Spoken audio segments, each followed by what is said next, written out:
Yes, we'll resume. Mr. Parrish. Thank you,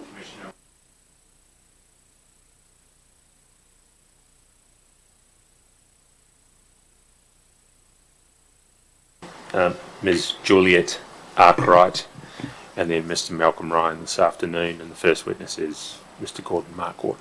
Yes, thank you.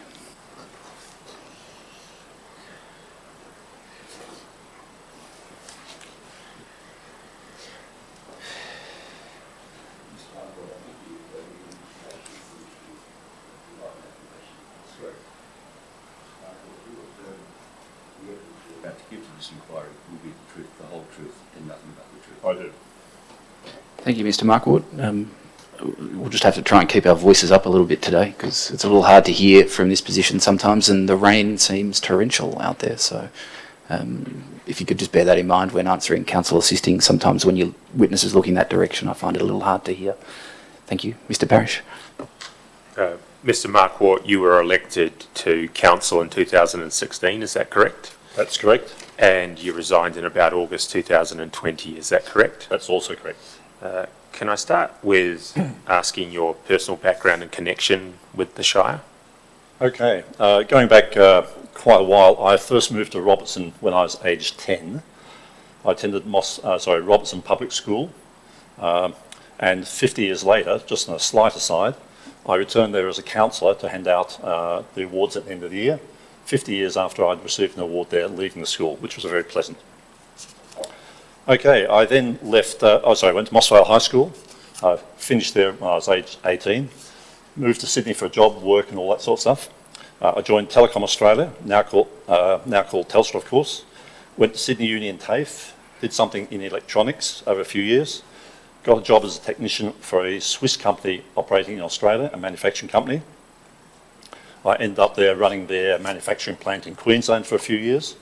And in that role, I just also mentioned I summarily dismissed a staff member for sexual harassment. I do not like bullying. I then joined ATUG, Australian Telecommunication Users Group, as a lobbyist, seeking competition for Telecom Australia, which we achieved.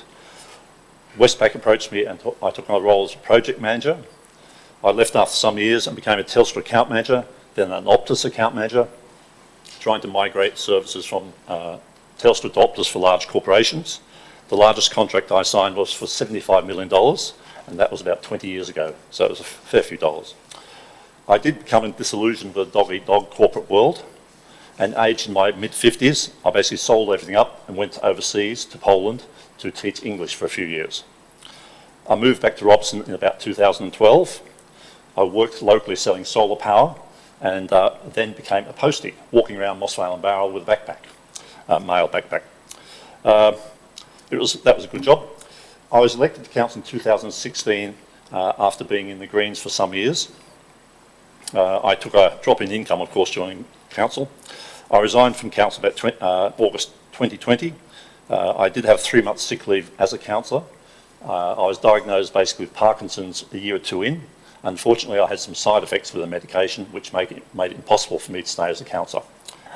Okay, I'm now a pensioner, so I got a pay increase for my time at council. I'm now active with 2 local community groups, the Robertson Environmental Protection Society and the Community Technology Centre of Robertson. Thank you. Thank you. I take it from that history that the 2016 election to council was your first time as a councillor? First time as a councillor, although I did attend a few meetings in the build-up to that. Of this Shire Council? Of this Shire Council. I might ask your observations of that in a second. But firstly, can I turn to your training and induction when Yes. you first became a councillor? I think that the first induction training was on about the 30th of September. Does that sound about right? You don't have to give me precise dates, but a short time after. Yeah, a couple of weeks after we became formally councillors.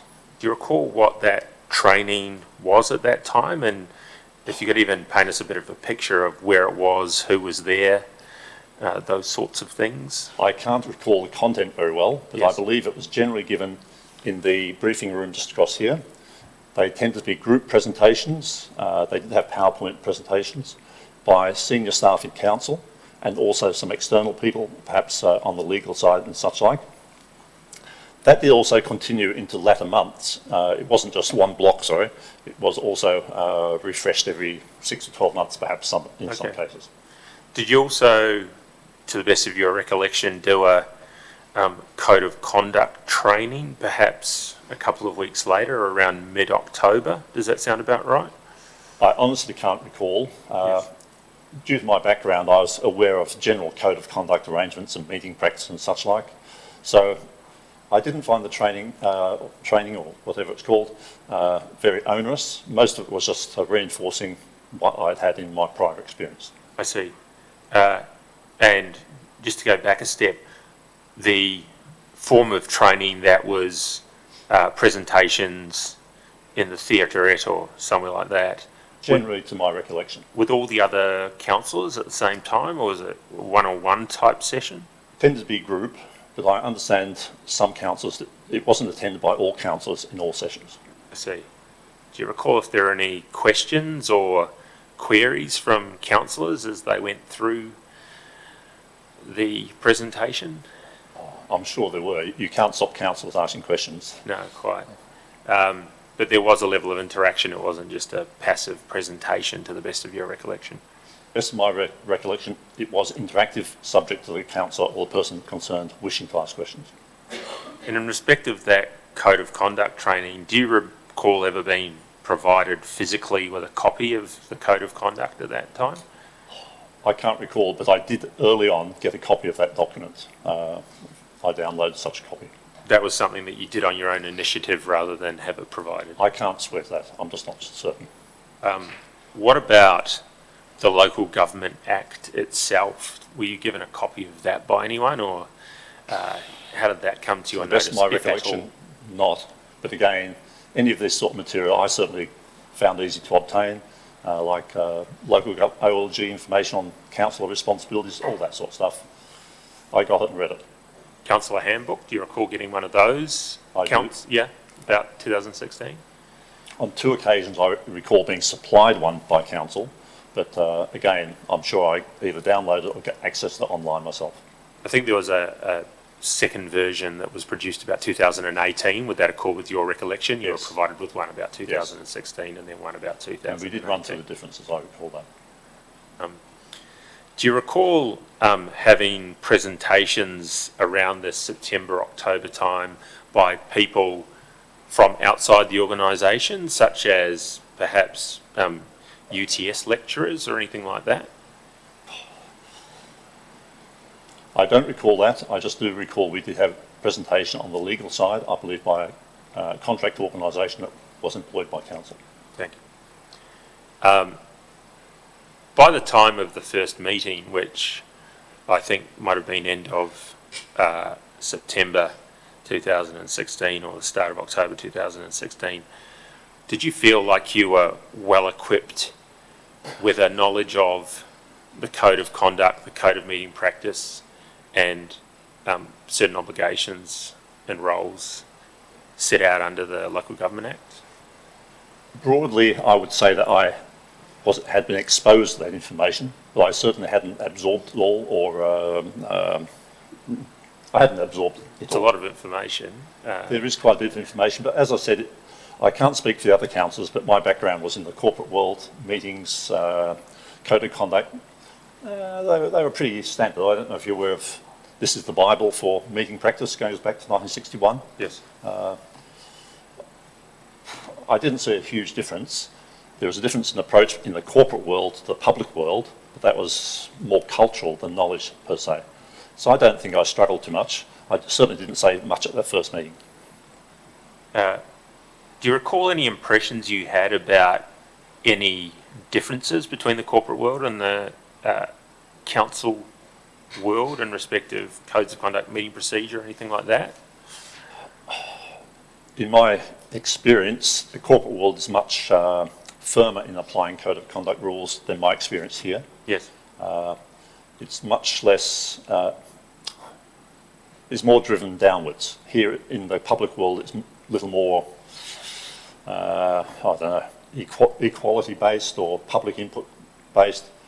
In the private world, the boss is the boss. And that flowed through to the meetings. I see. And just on that training topic, I think you mentioned before doing further trainings from time to time. Can you recall what those trainings were and the time periods or the spacing between those, roughly? No, I can't be specific. I do know we had refreshers every 6 or 12 months on some items, not all and some. We also had the option of nominating courses we wish to attend. I didn't avail myself of any of those.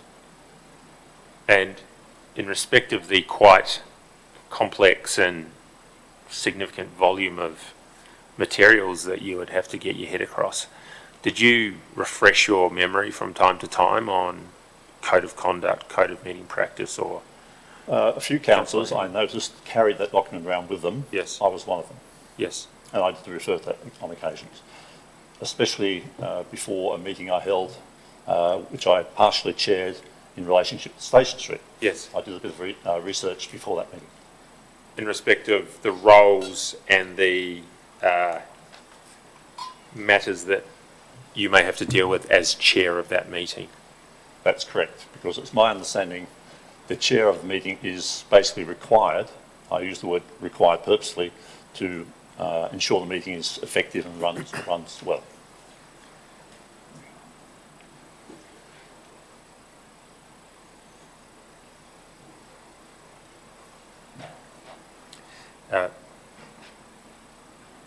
Not only in respect of conduct and meeting practice, but did you feel that you were well equipped after your induction to deal with the wider roles required of a councillor, the day-to-day meat and bones things like the integrated planning and reporting matters?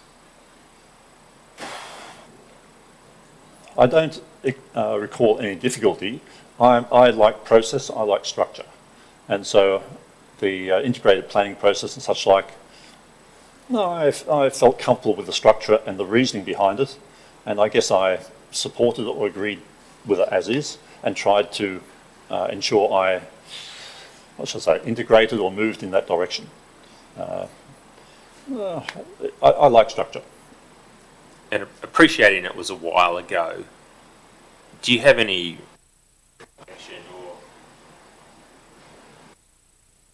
recollection or on reflection? Just pause a moment, Mr. Parrish. I just want to make sure that everything's okay. I lost my microphone. Yes. We'll just test the audio to make sure those out there can still see and hear us. Yes, I'm getting the thumbs up. Sorry to interrupt. Just me. I'll rephrase the question as well. It might help. I'm interested in your recollections, both any recollections you had at the time and anything looking back on reflection that you thought the induction could have done better, any gaps, anything which you now think, oh, perhaps we could have had a bit more information on X or Y? It's an interesting question. I think it depends on the councillor largely and their past experience, for example. For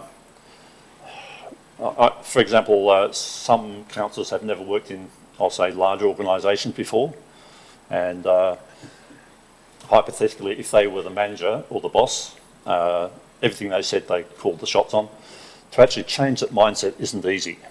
And I don't know the best training or an appropriate training method for that. That would probably take quite an effort.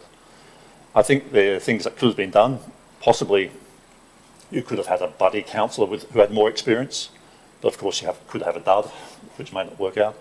You could have more training before commencing your role, but then if that's too long, of course, you're not fulfilling the role.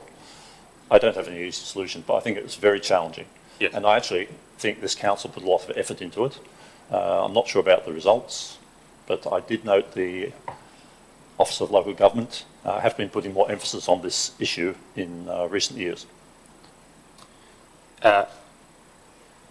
As, I guess this is borrowing an American term, but you're a freshman effectively in the 2016. Absolutely.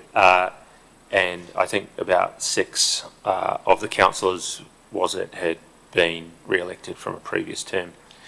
Do you have any impressions about how they approached the induction? Were they diligent? Did they look like something that they all done before and they didn't need to pay too much attention? In Mr. hindsight- Parrish, just pause a moment. Sorry. We might just let me make some inquiries just for a moment. Do you want me to tap or test? Testing 1 to 3, that's all fine. You sound fine. I think you're, yeah.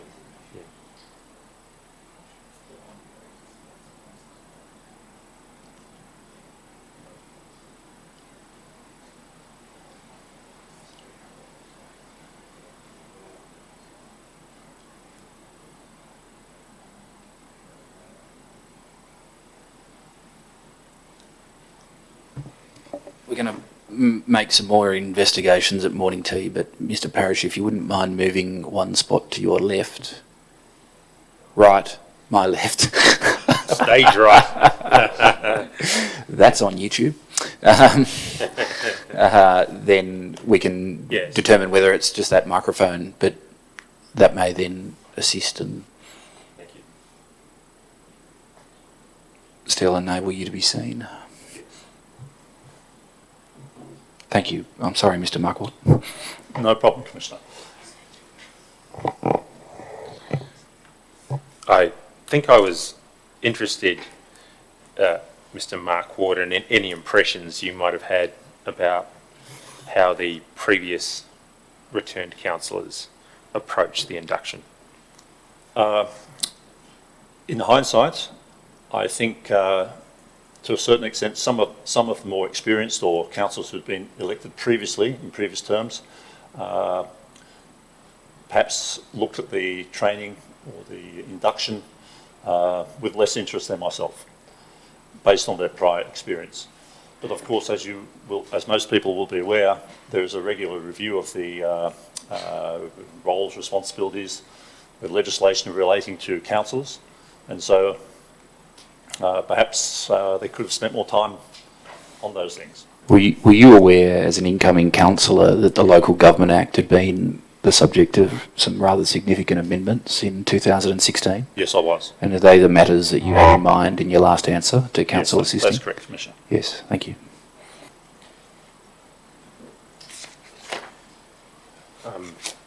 Thank you, Mr. Marquart. I'm just going to touch on a topic you raised in opening, which was the experience you had having attended previous meetings in the prior term. Can you give us your impressions of any meetings you attended in that 2012 to 2016 term? Yes, when I made a decision to stand as a candidate, I felt it was clearly important, and actually before I made that decision, I did attend a few council meetings in these very chambers. I can only confirm the impression of others that I have to say, some councillor behaviour was somewhat surprising and not so positive. There was often conflict between councillors, but not only between councillors. I recall hearing a story where half the rugby team came in here to make some point against one councillor in particular. But that was hearsay. I believe it was true. Thank you. And were any of the councillors whose behaviour you witnessed in a negative sense in the 2012-2016 term returned? Yes, they were. In your view, and I appreciate this is a high-level question, was there a continuation of the culture or behaviour from 2012-16 into 2016-2020? Two answers to the question. I believe there was some personal animosity that carried over from one term to the other. And the second point is, I think the first couple of years or first year or so of the 2016 term, things settled down. But unfortunately, by the by the end of 2018, it had reached similar levels to the previous term, and I do have a few ideas on why that occurred, but I'll leave that to you to seek later on. Councillor Gear was elected mayor, I think, in about September 2018. Was that one of the causes for the change of behaviour or degradation? I don't think it was the main cause, but the council elections of the mayor for new councillors was quite, what should I say, well, a surprise and somewhat painful exercise. My first election of the mayor was not something I wish to repeat in that manner, and as a direct outcome of that, I made a decision to make no arrangements or no deals with other councillors on how I voted. This was the election of Councillors Halstead and Turlin in about September 2016. Halstead and Scandrick. Yes. Halstead and Scandrick, thank you. And what was it about that experience in particular that left a sour taste in your mouth? Well, it was basically a form of block voting which is permitted for mayor. Yes. And while the determination of the mayor wasn't, or sorry, where I would vote for my mayoral vote wasn't a great difficulty, the candidate for the deputy mayor made clear that he would vote for whichever block that would make him or support him in the deputy mayoral role. And the bottom line of that was my vote for the deputy mayor was incidental to the whole process, and I found that that loss of values or basically selling your vote for a position rather unacceptable. On that topic, can I ask you what you understand or what impression you have the role of the mayor is under the Local Government Act? Okay. The mayor can speak on behalf of council, and that is a huge power. During council meetings, the mayor normally isn't the chair, subject to some other conditions, and as such he has a casting vote, or he or she has a casting vote, which is an enormous amount of power. The mayor also has a lot of say in practice on the agenda of council generally. He has other, or he or she has other responsibilities in public and what have you. But to me, they are the main things. The mayor can really set the tone, the culture within the council and also outside the council. I'm not quite sure what the legislation says about that, but to me they were key. And what about the roles of individual councillors? What, in your view, were their obligations under the Act? Under the Act? I mean, there's things like civic leadership, which again the mayor leads. You've got to behave well, be responsible, listen to people, take into account all information for your decisions. I can't really quote or refer this to the Act specifically. No. This is the impression I have. Yes. In my view, a councillor has to behave above and beyond a average ratepayer. Certainly, personal issues on council, development applications on council. As a councillor, you must be super careful and not bend to any rules whatsoever, or not ask for any favours.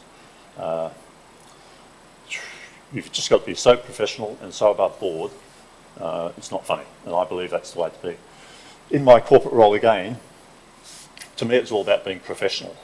I recall at one council meeting, I think this was later in the term, in the latter half of the term, there's some reference to being friends with other councillors.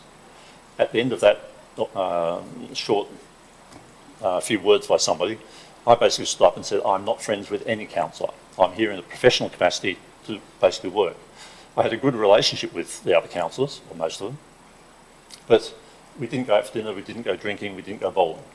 To me, it was a job.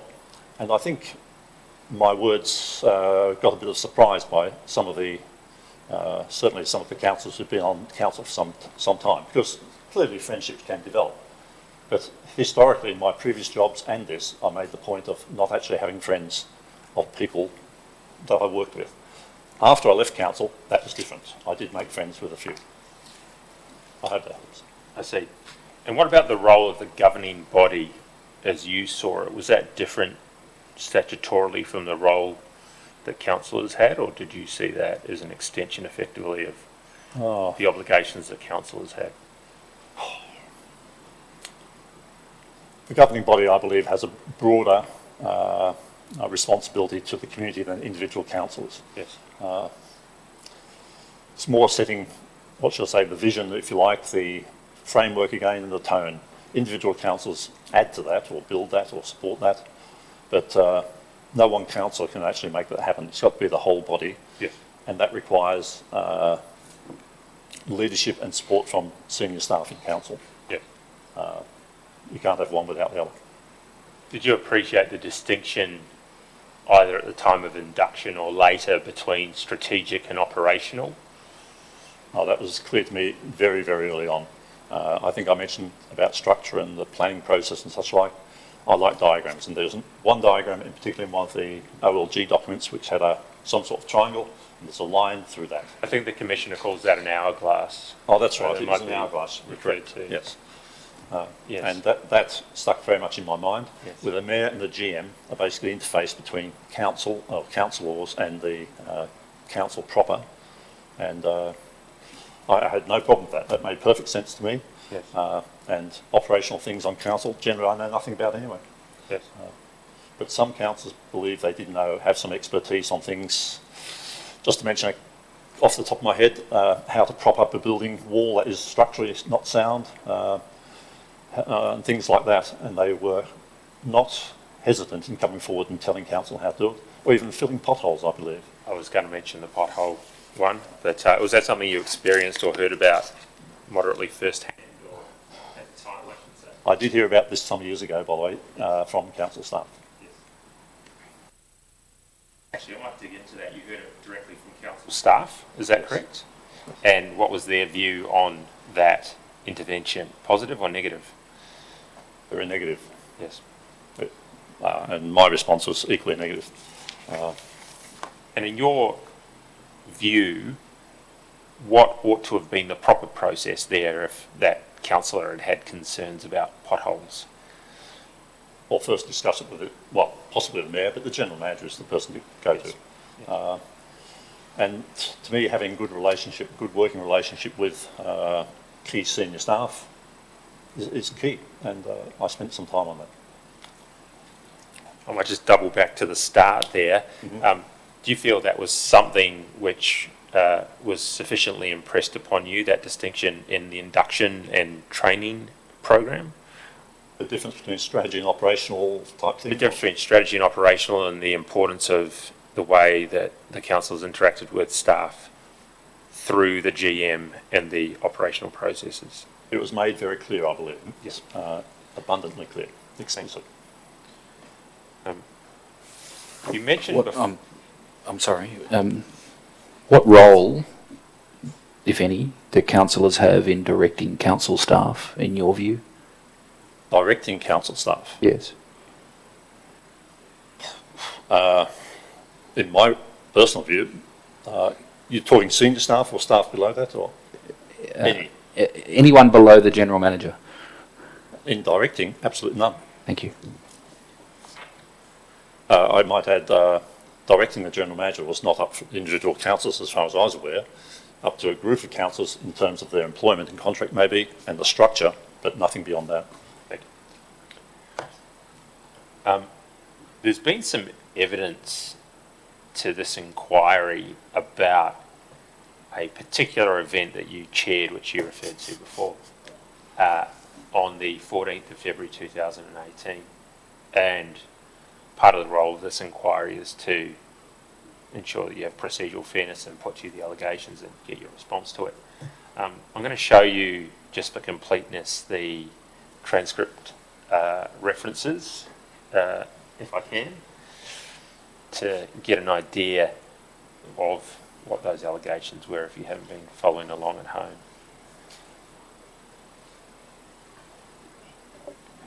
Which day do I need? Mr. Parrish? Which day? Yes. I've got pages, Commissioner, in The- a consolidated on the, document. On the bottom, in the footer of the... It Oh, is, Mr. yeah. Broad's bringing me some, thank you. Yes, he is.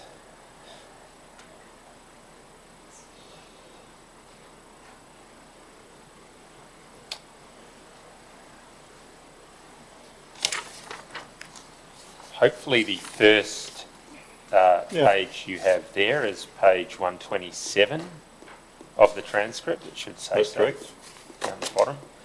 And I'll just need to find it myself, Mr. Marquart, if you can hang on. I have a good recollection of this meeting. It seems to be memorable to a few people, Mr. Marquart. That's why I put in my notes here prior to coming.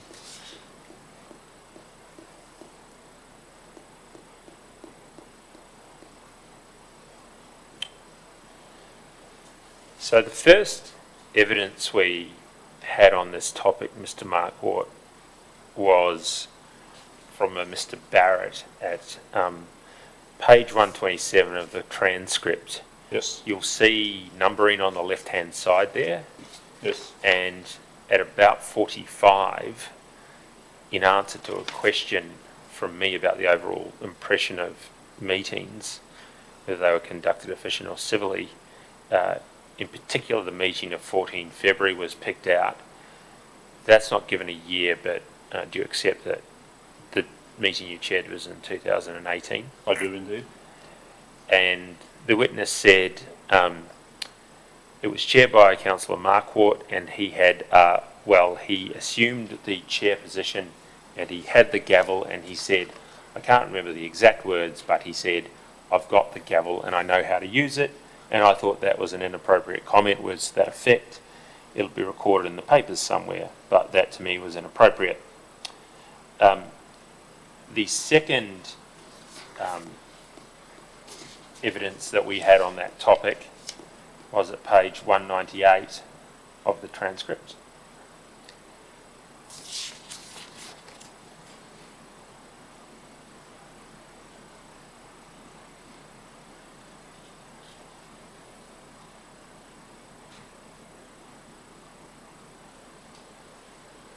Pardon me while I just find that, Mr. Marquart.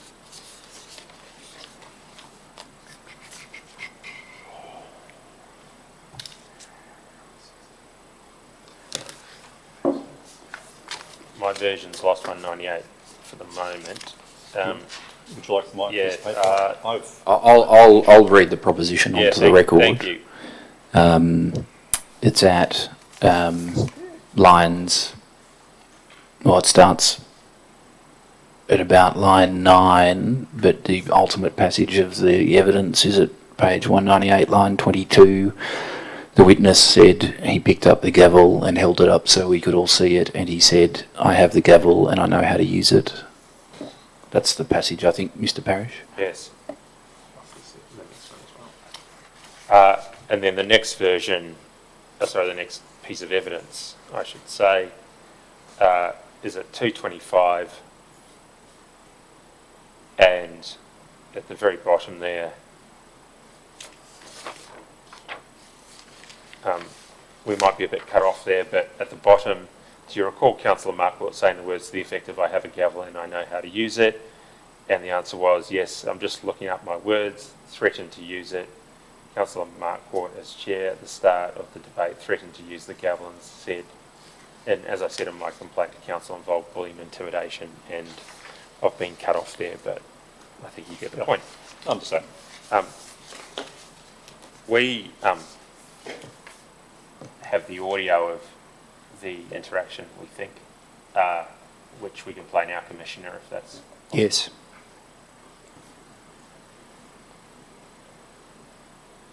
All today. So we are the community's elected representatives. I asked everyone here, councillors and the audience, to respect the councillors here and let them do their work and make their decision.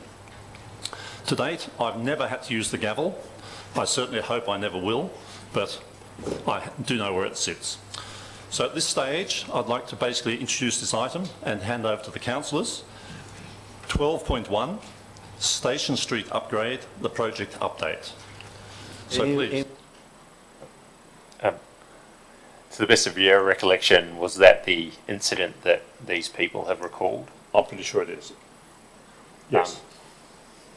Did you mean anything threatening or intimidating by those words? No. Can you describe to me the tone of the meeting? As I understand it, there were some 50 or so members of the public inside, is that correct? I believe that's correct, yes. Were they generally pro or anti Station Street? Generally anti the Station Street upgrade project, yes. Can you describe to me, if you can recall, the tone of that meeting at that stage? The tone of the meeting I thought was reasonable, certainly better than other meetings. I thought it went... I was only in the chair for about 90 minutes, I believe. That was the duration of the Station Street debate. After that, the chair went back to the mayor, I believe. The tone of the meeting that the item I was addressing, I think was quite smooth. There were a couple of little things, but they're normal in meetings. There were a few mumbles from the crowd, normal, and maybe a little bit of a interjection here or there when one of the councillors, I recall, was seeking an extension of time to speak on the issue, and there was a little bit of argy-bargy between two councillors talking about wanting to speak for a little longer. The reason for my behaviour, if I can just go back a little bit, Yes. was I'd been to a few meetings by this time, of course, and chaired a couple, and I had observed firsthand some councillors basically not following code of conduct, meeting conduct, interrupting objections and such like. One or two councillors would occasionally try to manage the gallery in terms of gaining support, Yes. noise and what have you, and I wasn't prepared to have that happen in this meeting because Station Street was too vital a project or too important a project to allow disruption to impact the work of the councillors. The gallery, of course, is there to observe, which is great, fantastic, more the merrier. But they are not there to actively take part in the meeting per se. And there had been occurrences in the past where councillors had tried to encourage that. And as far as I was concerned, that wasn't on. And you'll notice I actually mentioned whatever my words were. I was addressing the gallery and the councillors. The gallery behaved quite well at this meeting. A couple of the councillors mucked up, but that's normal. Appreciating that you can't look into the mind of at least these witnesses in particular, do you have any insight into why they have formed the view, at least, that your reference to the gavel may have been threatening or intimidating? Some people in the anti-Station Street upgrade project group were doing whatever they could and using anything they could to make council or council look bad. I can refer to a further incident which hasn't been tabled or brought to people's attention. Yes. In terms of evidence. At the end of that item, we had a 10 or 5 minute break where people could leave the room if required. So I wandered down this end of the room. The gallery was here, and one member of the audience said to me, "You can wipe that smirk off your face, Councillor Marquart," in a somewhat aggressive tone. Didn't concern me. That person was Jan Wilson, of course. So I suggest she wasn't overly frightened of me or intimidated with me with a mallet from 20 feet away. She certainly wasn't intimidated. She certainly wasn't intimidated a metre away from me. Yes. We've had some evidence about what some witnesses saw as unsatisfactory communications between the governing body, the council and the community in respect to the Station Street project. Do you have a view on that, firstly? I certainly do have a view. I believe council did everything it could to provide adequate information to the community. There were several public meetings arranged by the community, which many councillors attended. I certainly attended one or two. There were public meetings arranged by council that was attended by various people interested in the project. There was a shop front set up in Station Street. There was an awful amount, so a huge amount of information put out there. But some people had in mind they didn't want to go ahead with Station Street, and they would not work or consider any other option.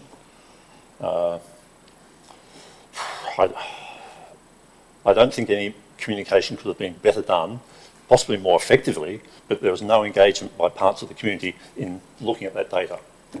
They had just basically said no. Do I take from your evidence then that no matter how pristine your communication as councillors may have been, it would never have satisfied certain parts of the community in respect of the Station Street upgrade? That's my belief, but I must point out I don't think all communication was, I can't remember the word used, perfect. Okay. It can be better, but Thank you. Can I just distinguish here between the governing body and individual councillors? Do you think, not just in terms of communications, but at a higher level, the governing body had some responsibility for the apparent division in the community about the Station Street upgrade? Oh, I think the answer is yes, but I put a rider on that. We had a couple of things happen during the Station Street project timeframe that changed the tone. A couple of years into the term, the Station Street project was becoming more controversial. But unfortunately, some people, and I have to say Alan Olsen was one of them, misrepresented council quite substantially. There was photographic proof of placards and things which were simply false, and he fell foul when that was identified. But in addition to that, we introduced video streaming of council meetings. So more and more people became aware of, I'll say, fractions or friction on council or within councils. That was one factor. And the other factor was the growth of social media and the use of sending out emails to hundreds of people. I was on the mailing list of some of these emails, and I can tell you some of the information contained there was totally false about Station Street. There was an effective campaign using social media, huge amount of emails and public activism, which is sort of all fine, but it isn't a way to make an informed decision. Social media, as we're all aware, is very much based on opinion, not facts and information. It's not a place to debate things. Unfortunately, over that latter 2 years of the council term, this expanded it attracted the people who had a gripe against council. So from a core group of people who were really concerned with Station Street, more and more was added, and the effect snowballed, and it couldn't be stopped. And the final straw for the whole project, as far as I was concerned, for council, was when 2 or 3 councillors, or 1 or 2, a couple of councillors, began to actually stop supporting the Station Street project and move towards the anti-Station Street approach for a couple of reasons. I think they were looking to gain support as an election was coming, and that basically, as far as I was concerned, made the project untenable. So it was a combination of social media, live streaming, and the election coming up. Well, I just thought it was, just wasn't good. A few things come out of that. Firstly, can I ask what the social media of choice was for the Facebook.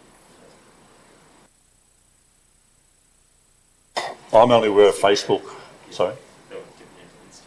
No, I only used Instagram and such like later on, but Facebook I was very familiar with. And people were suspended off Facebook, and there was attacks on council, their Facebook site with comments totally inappropriate, all that sort of stuff. There were comments, very unpleasant comments. So it was emails going from one group to another, one community group to another, basically spreading, I believe, misinformation or bent information. And of course the other community group picked up, spread that around. And I got several of these emails, and when that was occurring, I tried to respond to a couple. I got beaten up to a pulp, and I basically removed myself from those mailing lists.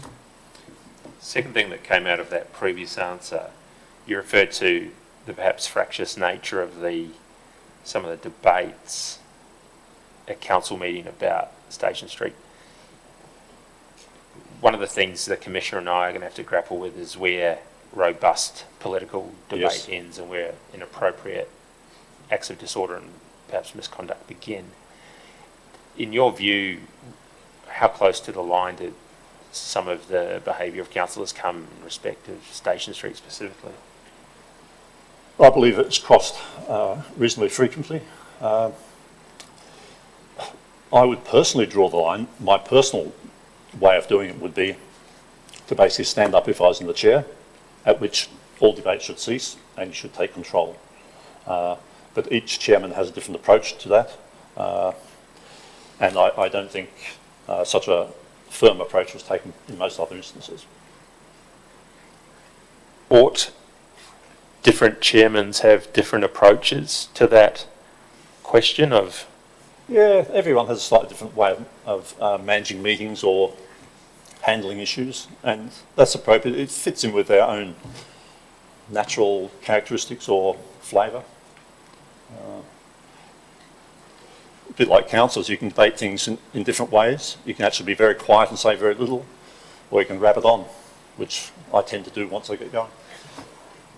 That could be an effective way of shutting down debate as well. Can I just take you to Tender Bundle A, Volume 2.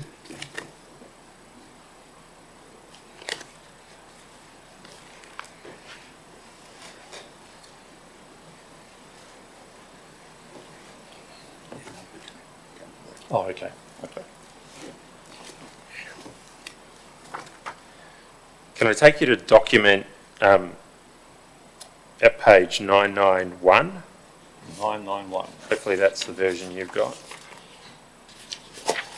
I have 991 in front of me. Yes. Is that the Code of Meeting Practice adopted by Council 12 June 2019 that you're looking at?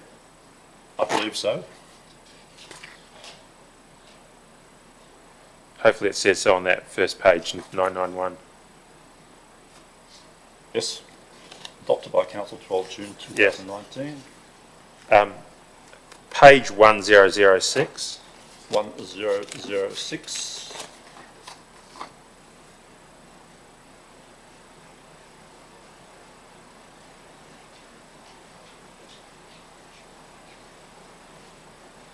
Do you see that? Yes. And you see at the top there it refers to the chairperson. Yes. So I take it from time to time you had a look at this whenever you had to chair a meeting, or perhaps just for light reading? Yes. Do you see down the bottom there it's got clause 7.9? Yes. Have a read to yourself and I'll just read it out for the transcript as well. Chairperson to have precedence. When the chairperson rises or speaks during a meeting of the council, (A), any councillor then speaking or seeking to speak must cease speaking and, if standing, immediately resume their seat, and B, every councillor present must be silent to enable the chairperson to be heard without interruption. Yes, I see that.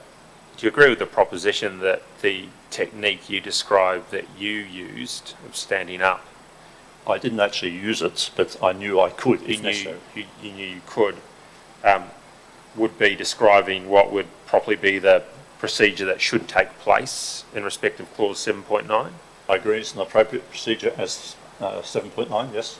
Did you perceive that other persons who chaired meetings from time to time properly used the powers available to them under clause 7.9? I would say not on all cases, and I would say not all councillors acted as they are required here. I'd also make the comment, the same thing I observed in the prior term of council. So it was in both terms of council. That being councillors not recognising the clause, which I think was in a different place in the previous version, that the chairperson had precedence in when they spoke or rose. That's correct. I saw instances in both terms of council where the chairman would rise, would stand, and a council would continue to stand and argue with the chairman. Do you have any insight as to whether that was due to an ignorance of the Code of Meeting Practice or just a willful act to ignore it? I believe it was not due to ignorance. I believe the councillors who refused to sit down or did not sit down knew they were breaking the terms of meeting practice. Do you recall if you or anyone else ever brought a point of order when that happened to draw to the chair's attention an act of disorder? I believe on several instances, some councillors did call point of order, but I can't provide any specific details. Calls for order would happen every few meetings. This is a question that the Commissioner might be interested in his report, but in your opinion, was there any obligation upon a behaving councillor to make a point of order when there was an active disorder that they saw? Perhaps the word I should use is positive obligation to bring a point of order. Can I ask, if someone calls a point of order, does that mean all other councillors should not call a point of order, or should all in sequence call a point of order? Well, that is a fair question, which may point to the fact that there isn't an obligation because it would be unwieldy. I mean, Well, is there an obligation of at least someone, first in time, to take steps to draw to the Mayor or the Chair's attention that there's an active disorder and something should be done about it? I believe a councillor should do that. Yes. A councillor. I'm not sure if it's in the code of conduct as Yes. such. I don't think Councillor Assisting was suggesting that 7 councillors would seriatim raise the same point of order, but as a participant in the meeting, I take it you agree at least with the general proposition that it's incumbent on those participants to assist in maintaining order at the meeting by using the procedures that are available to do so. Absolutely, councillor. Sorry, Commissioner. That's right. I'd like to make one further nuance on that Yes. and give an example, if I may. In the first 2 years on council, it was noticeable to me that one councillor was being somewhat disrespectful to council staff. This was a similar sort of occurrence as to council problems. I sent that councillor a message, I think, an SMS privately later on, basically advising that councillor, unless he improved his behaviour, I would put in a code of conduct complaint against him. He did improve for some time until the mayoral elections reoccurred, and then it went back to normal. I took that course of action because, as a relatively new councillor, I felt with experienced councillors around, I was doing something a little different, but I felt I had to do something. And I guess this made me realise that I believe the 2012 to 2016 council term appeared to have set the standard reasonably low. And when we came to 2016, I think it lifted a little bit because we changed some councillors, but it began to gradually fall again. And I think the bar was set low in the previous council. This council basically continued that direction. That was my perception. It tells one something's going wrong, does it not? Oh, absolutely. I Yes. think it was limited to a certain number, but that is still something going wrong, and it affected the whole council. Well, if you have that bundle in front of you and turn to page 994, Yes? and there you should have meeting principles. Do you have that? Yes, I do. Just have a read of those and let me know when you've done that.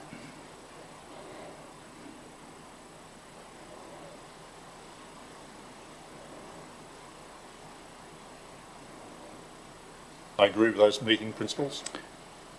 Good. But the fact that you're describing a low bar that was continued across at least 2 terms, doesn't that suggest that these meeting principles were not being met? That's correct. Thank you. I might just take you to the previous version of Code of Meeting Conduct, which is in the same bundle that begins at 932. 932, I don't have page 932. I have 981 is... Yeah, we may have the volume problem again. Seems like we do. While that's happening, Mr. Parrish, do you have 932 in front of you? Yes. So I take it from the review history, this was the version that would have been in existence when Councillor Mr. Marquart first became a councillor. Yes. Yes. It appears so, at least on the face of the document, and that was going to be one of my first I see. questions. Yes, thank you.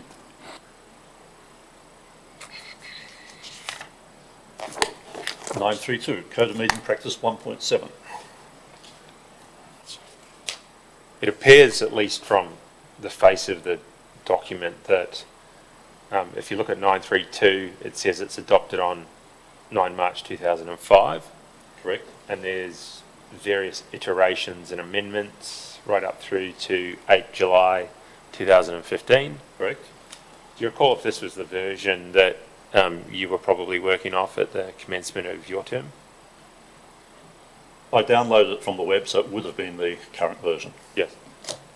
And I think the version we'd previously taken you was then at 991 adopted at a meeting on 12 June 2019. And all councils were given a hard copy of that. Yes. In accordance with, I think, some changes to the Local Government Act or a model code which had come out at that point. Yes, and we were, there was some briefing session or a meeting Yes. to explain the differences to us. Thank you. Can I turn you to page 938? 938, yes. Yes. That seems to me, at least, and tell me if I'm incorrect, to be the analogue of the principles which the Commissioner just took you to in the more recent version. That's correct, I agree. Bearing in mind that it's phrased slightly differently under the ethics section, was that, broadly speaking, in your view, the same matters which ought to have guided the general principles of the meeting? Yes, I agree. And same question as the Commissioner, do you think those were adhered to in the 2012 and then the 2016 terms generally? But all councillors? Yes. All councillors did not. No. The majority would have, I'd say, but I appreciate it's a broad question, but we'll Yep. dig into that soon. that's fine. Thank you. Pleasure, thank you. While you have, oh, you may have just closed it. Right now I've got my thumb in there. You've still got your thumb. If you go back to where your thumb is on 938, Yes.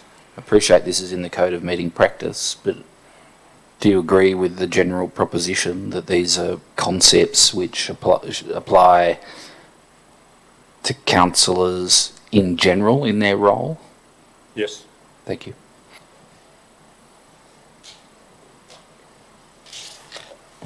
Thank you, Mr. Marquart.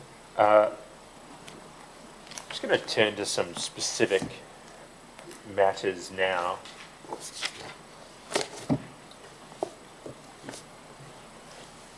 Can you give me your impression about how code of conduct complaints were processed?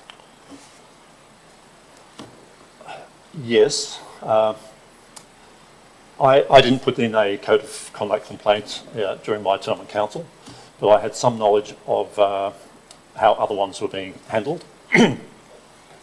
So a code of conduct complaint basically went to the OLG and it had to meet and provide certain information and what have you.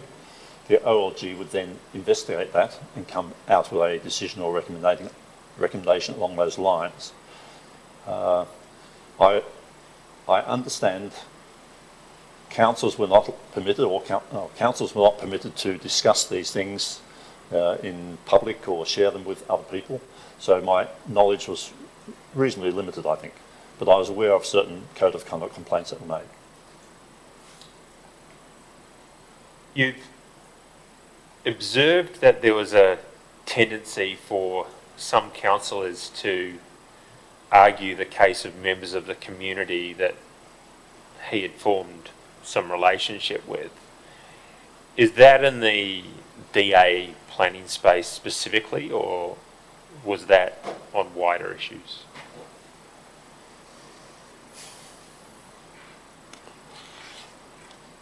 You might have given an example about Reiki tyres.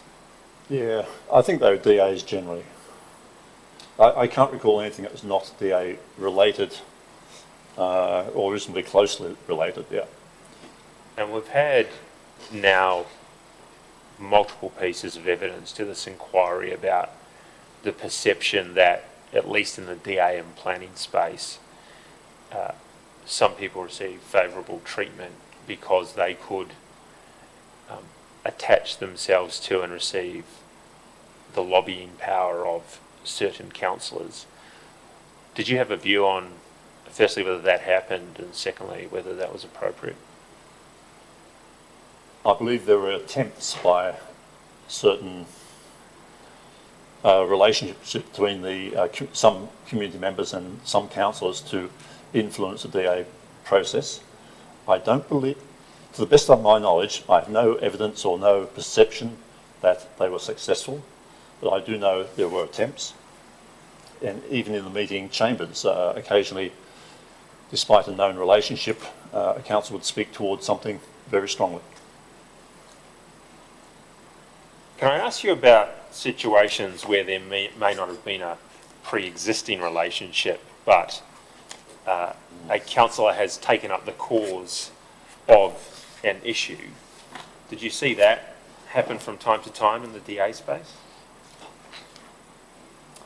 I can't speak with confidence because I didn't know many people in the wider community in that sense. So the relationships between some councils and some of the community, I would hear maybe second-hand, and I had to be a little careful about that. But having said that, I've been helping out a lady who's in her late 80s, who lives in the same establishment or same strata unit as some people in the community who had certain relationships with councillors, and she explained some of their discussions they occasionally had in relative public. So I believe there's something there, but I have no direct information or no direct evidence of it.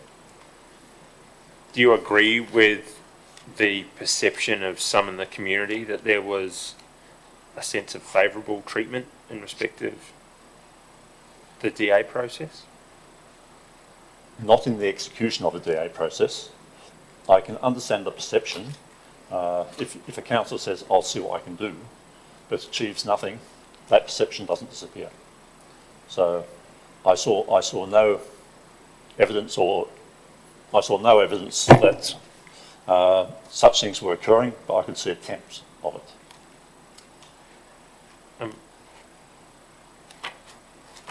Can I ask you whether you accept as a general proposition that the Code of Conduct made provision for certain steps to be taken where there was a pecuniary interest? Yes. And you accept the proposition that there were certain steps to be taken in respect of non-pecuniary interests? Yes. Do you recall if there was any question or grey area about whether a councillor taking up the cause of someone's DA was a non-pecuniary interest or not? No, I can't recall such a discussion.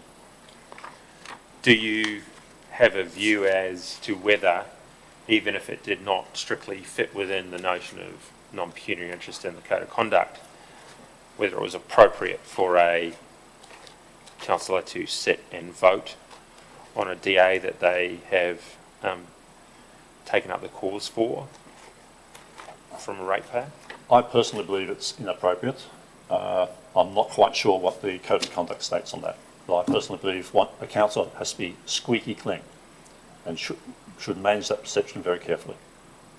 And do you agree that if that perception does leak into the community, that someone is able to find a councillor and lobby them, that can create a perception in the community that is favourable treatment? I believe that is true, and I believe that did happen. We've also had considerable evidence about the time it took to get DAs through generally, and also the way that they were dealt with at council.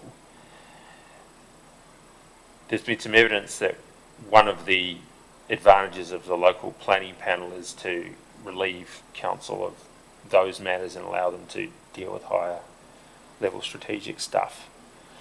Do you have a view on whether at least that aspect of it has merit? I do have a view on that. Yes.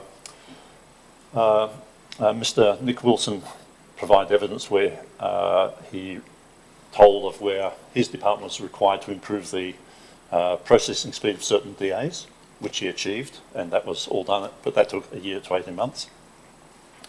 I believe that was a suitable repair of that issue. I personally believe a local planning panel, it does remove a bit of the local component, or the local say, the local involvement in all of this. But I can equally understand that when a compliant DA comes to council and is knocked back on a regular basis, the pain that must cause for developers. So to overcome this myself, I adopted the broad principle that if a development came to council, to full council, not just through the staff, if a development came to full council and the developer had made some steps to improve it along the lines of public amenity and such like, outside the LEP and DCP, as discussed with council, I would generally approve that, because simply if it went to court, it would cost council money and we'd lose anyway. Even if I didn't like the development, that's not important. It met the guidelines which set by the state government, and it's not my role to constantly object to such developments. But I think, again, occasionally councillors would dislike a development for some reason, and that would cause it to be delayed or slowed, causing developers some pain. Do you think, in part of your answer there, you referred to those occasions giving rise to the prospect of challenge? Yes. In the Land and Environment Court? What do you say to the attitude where, or a position that is taken to a DA which is otherwise compliant, for whatever reason, a view is formed that it shouldn't be approved, and we'll just let the Land and Environment Court sort it out if the applicant wishes to challenge it? Is that a proper performance of a councillor's role in your view? If it's frequently, I would say no. Yes. But I can see occasion where it could be of some value.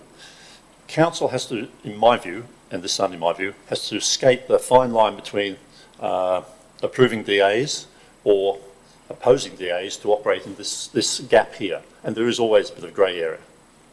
But if it's too far one way, you get too many legal challenges. If you get no legal challenges, council is again on the wrong side. So there should be some to sort of test the waters and test that we're meeting the community expectations, I believe, of where or the type of development that's being approved. Isn't the way that the governing body can influence development in the Shire at a higher level? Absolutely. Yes. And is it sound civic management, including financial management, to run the gauntlet, as it were, that an applicant would have to take on the council? No, that's... At cost to the applicant and the council? No, it's not a wise course of action, but I do believe... Whether or not it's wise, what I'm really driving at, is it, in your view, consistent with the obligations of a governing body? Yeah, I guess I'd say no, but there will be occasions, I believe, where it is appropriate. I understand there may Minor be... things. Yeah, I understand the distinction you seek to draw. I suppose I'm exploring it with you at a general level, on the understanding that things may not be so cut and dry all the time. Is that the qualification you would seek to... Yes, if I can refer to DCP, the control plans, district control plans, I believe this Shire has possibly one of the most complex and numerous set of DCPs around. So some aspects of the DCP apply different rules for Barrel to Moss Vale, yet they're both towns. So parking requirements for businesses may be different. This must be extremely difficult for developers, I understand that. But again, overall, it's kept the Southern Highlands more or less as it is. So it's a matter of meeting the community expectations and development obligations. Yes. And that's a difficult balance. But it's at that level where the governing body should it not target its attention rather than seeking to strike that balance in managing individual DAs that might otherwise comply. Do you agree with that? I wholeheartedly agree with that. Yes, thank you. You referred just then to the complexity of the DCP and the community expectations and keeping the Southern Highlands as it is. Was it your impression that that's what the community wanted? To keep the Southern Highlands as it is? Ooh, this is interesting because there are a huge number of almost distinct types of demographics in the Southern Highlands. There are the people who lived here 50 years ago and went to Robson Public School in 1961. There are people new to the Shire. There are businesses who see growth opportunities here. There are a huge number of disparate community or business groups, all fighting for their own requirements or expectations. And I think that is a major challenge of council here. I think it differs from many other councils which actually have a more homogenous type of population. We have 4 towns, 3 or 4, depending if you include Bundanoon, a dozen villages. We have businesses offering wedding venues in farmland places. We have farms, we have the rural side. We have water conservation areas, and they all have conflicting requirements. And this is not easy to manage. There's no way, I believe, any council could get sort of 90% of the community behind almost anything. It's just... and to make matters worse, the number of councillors went down from 12 to 9 some years ago. And 9 councillors, to get a substantial majority vote, say 6-3, is much harder than to get a majority vote in a 12 councillor arrangement.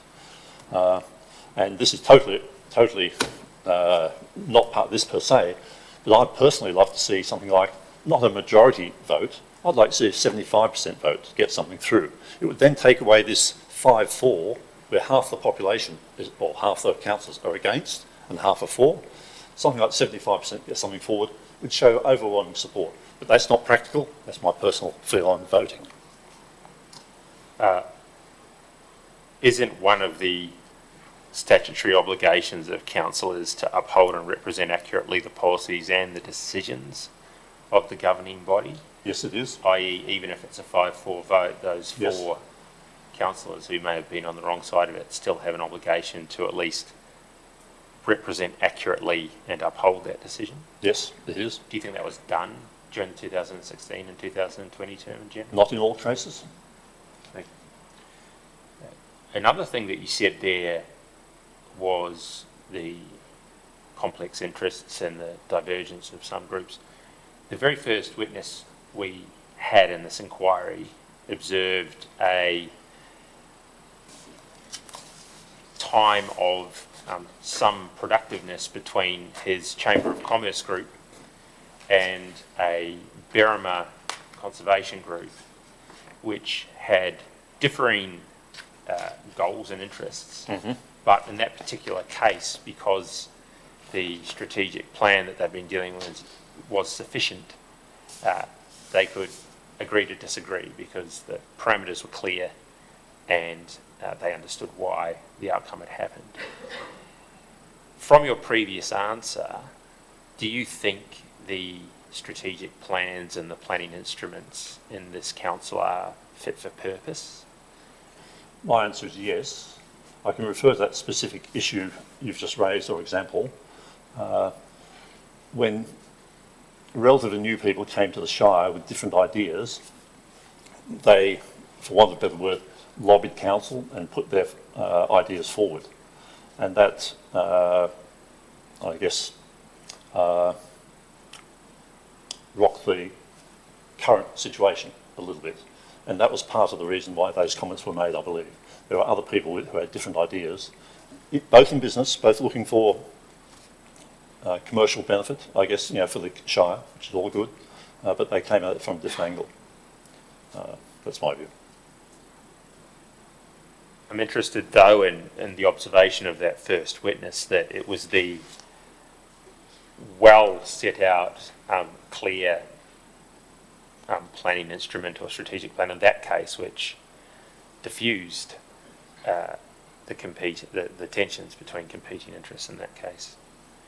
Some of the competing interests hadn't been in the Shire for more than some months at that stage. Sorry, I'm not understanding. Oh, sorry. Is there a problem? Someone comes to the Shire and wants to build a business and wants to do something in a different way. That's right. Are you suggesting there's a problem with that? I'm just not picking Well, up. possibly to the witness that Well, forget about what was in Okay. the witness's mind. Your observation. I'm just not sure I follow this passage of evidence. I'm sorry. No, it may be my fault entirely. I take it there's no problem with people coming to the Shire wanting to build a business and seeking to do things in a different way. Do you agree with that? I agree. And if that means they have to engage with council, then so be it. I agree. Is the point that you make that can cause some disquiet amongst people from time to time because it's not the way it has been done? Correct. Yes. All right. I'll let Mr. Parrish explore it with you if he wishes. The observation of that first witness I was interested in was that he had thought it was a positive experience. He wasn't expressing dissatisfaction. That had been borne out partly, at least, because of the existence of a clear strategic planning document from the council. And I'm just interested in your view about whether the divergent interests and different demographics that you were talking about, the difficulty in managing those interests would be eased with perhaps better strategic planning instruments. It wasn't an area that I was really focused on in terms of business development, what have you. Clearly you have to be flexible and plans have to change. I don't really have any, I can't really comment on it. Thank you.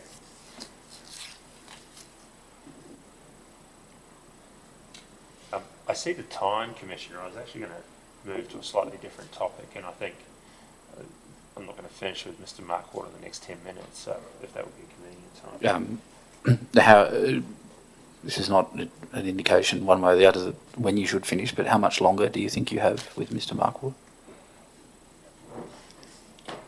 Possibly half an hour. All right. So perhaps I just take 10 minutes? Yes. Yes, Mr. Marquart, just having a mid-morning break to stretch our legs and recharge ourselves. So if you'd be kind enough to be ready to resume at about 11:30. Thank you, Commissioner, I will. Thank you. I'll adjourn for 10 minutes. Do I turn this off?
This one?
Yes, thank you, Mr. Parrish.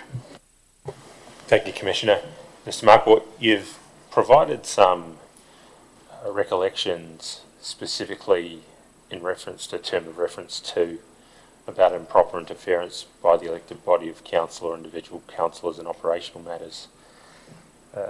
Can you tell the Commissioner of any specific events or recollections you have of instances where, in your view, there was improper interference?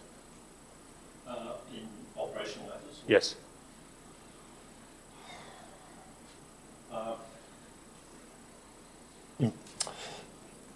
Do you recall a specific instance in which a councillor sought to have Mr. Barry Paul removed from office? I recall being advised by another councillor that that was one of the first things he wanted to achieve in his term on council. There were various views expressed upon this and referring to other senior council employees as well to me by various other councillors. You're talking within council and within council meetings or just? No, I'm talking, I'll start with outside council meetings. I can't recall any specific instances where a councillor spoke and said this person should be removed from office. I can't recall any specific instances of that. What about in council meetings? Do you recall? In briefing sessions? Yes, in either briefing sessions or council meetings. In briefing sessions, such things were, I believe, such things were said. When you say you believe, does that tell me that you don't recall one way or the other? I have to say yes. I can't recall the instance. Thank you. But I do recall instances of councillors saying certain legal advisors for this council should be removed or replaced. And after about 2 years of the term, you saw one particular councillor become increasingly antagonistic towards senior staff. Do you recall that? Yes, I do. Can you give us the examples which led you to make that observation?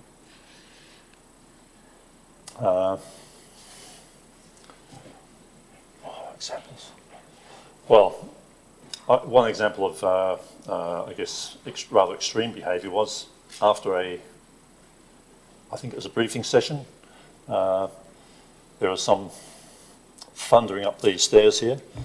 One councillor, the councillor concerned, ran up the stairs, hammered on the general manager's door, demanded to be let in, and interrupted the meeting with the general manager and the DGM to talk about an issue where he was offended at some action or other. That was clearly inappropriate action. Is that the sort of example you're looking for? Or? Yes. Which councillor did that? Well, that was Councillor Turland. Did you think that was appropriate behaviour? No, definitely not. Did that same councillor send emails to senior staff from time to time? More often than time to time, yes. Can you give some examples of the sort of things that were being communicated? They were accusatory, questions combined with accusatory emails. Why didn't you do this and such like? He also included in on some of those, he included councillors in on some of those emails. And after some weeks of reading these or receiving these as a copy receipt, I communicated with that councillor and another councillor who was doing something similar, requested they stop including me in those emails, or I would send all those emails to my junk mailbox. That was ignored, and after a month or two, all their emails were basically going to my junk mailbox, and I never looked at them again. Did you think that that was an appropriate way to communicate either with staff or indeed with other councillors? Totally inappropriate. And did you in the end take any steps to make any complaint about that behaviour? I discussed that with the Mayor and the General Manager, and they indicated that there were code of conduct complaints in progress to try and address this. So based on that, I said, do you want me to sign them or something like that? And the answer was basically in the negative. they felt they had taken the right steps, and so I saw there's no need for me to do this, duplicate the same thing. Did you see other similar behaviour from this councillor or other councillors towards members of staff that might be considered confrontationist or argumentative? Yes. Can you give any other examples off the top of your head of that sort of behaviour? I think at Station Street we were talking about in the briefing session, not the council meeting, but briefing session, and there was some talk of the traffic data, and one councillor refused to accept from the Deputy General Manager that the traffic data had this conclusion. He insisted on the engineer who prepared the traffic data be present and say in front of him, yes, this is the data, or was that effect.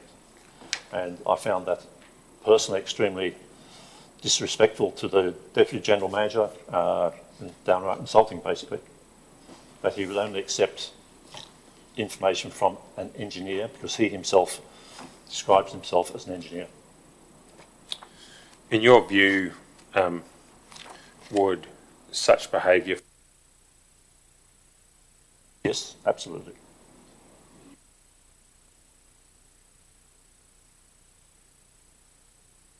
behaving that way did so in ignorance of the relevant code of conduct provisions or willfully ignoring it? Absolutely not.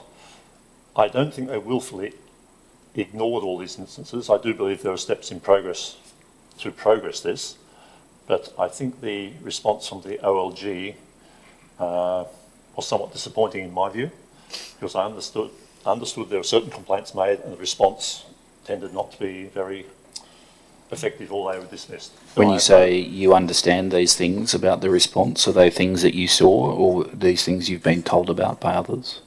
I've basically been told about afterwards, because as a councillor, I'm not allowed to sort of interfere with someone else's code of conduct. I'm not suggesting you would. I'm just trying to understand why you prefaced your answers in that way. Thank you. I was seeking your impression of whether the willful ignoring of the code of conduct was by the councillor and the behaviour rather than the OLG. Do you have a view on or impression of whether they didn't know They knew. that what they were doing was wrong? They knew.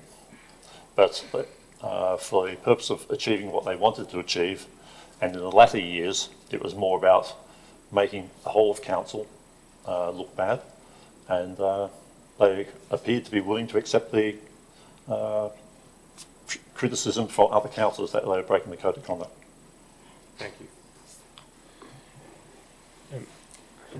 There seems to be a view, at least from some councillors, and you can tell me whether you're included in this, that the dissatisfaction with council was from a noisy minority. Do you subscribe to that view? I would subscribe to that view in the early term of 2016 to 2021 or 20. But later on, as I explained, when meetings were video streamed and I guess the social media aspect got rolling, that view grew within the community to be sizable. Now, I can't give you any numbers, but I knew there were email lists going out to the order of several hundred people stating this about council. And of course, the local media also reported on this in various angles and views. Thank you. So I believe it grew over the years. Can I just show you Tender Bundle B?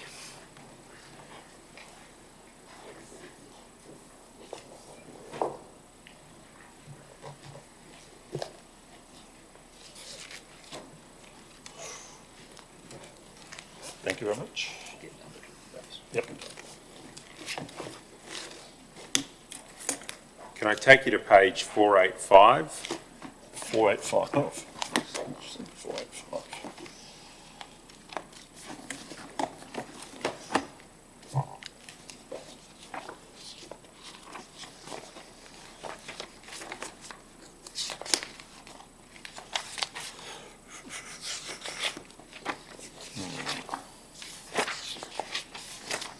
Fortunately, printed is that 4, Yeah, 7? it's hard to read on some of these pages. That's 479. 83.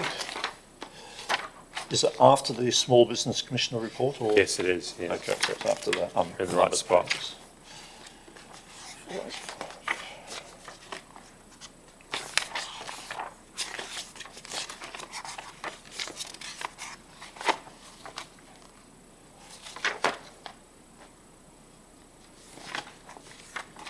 After that report, if you go to the page after the last page of the small business report, it goes landscape, Here we and are. the numbers might be in a slightly different spot. 498. Oh, okay, yes. 588.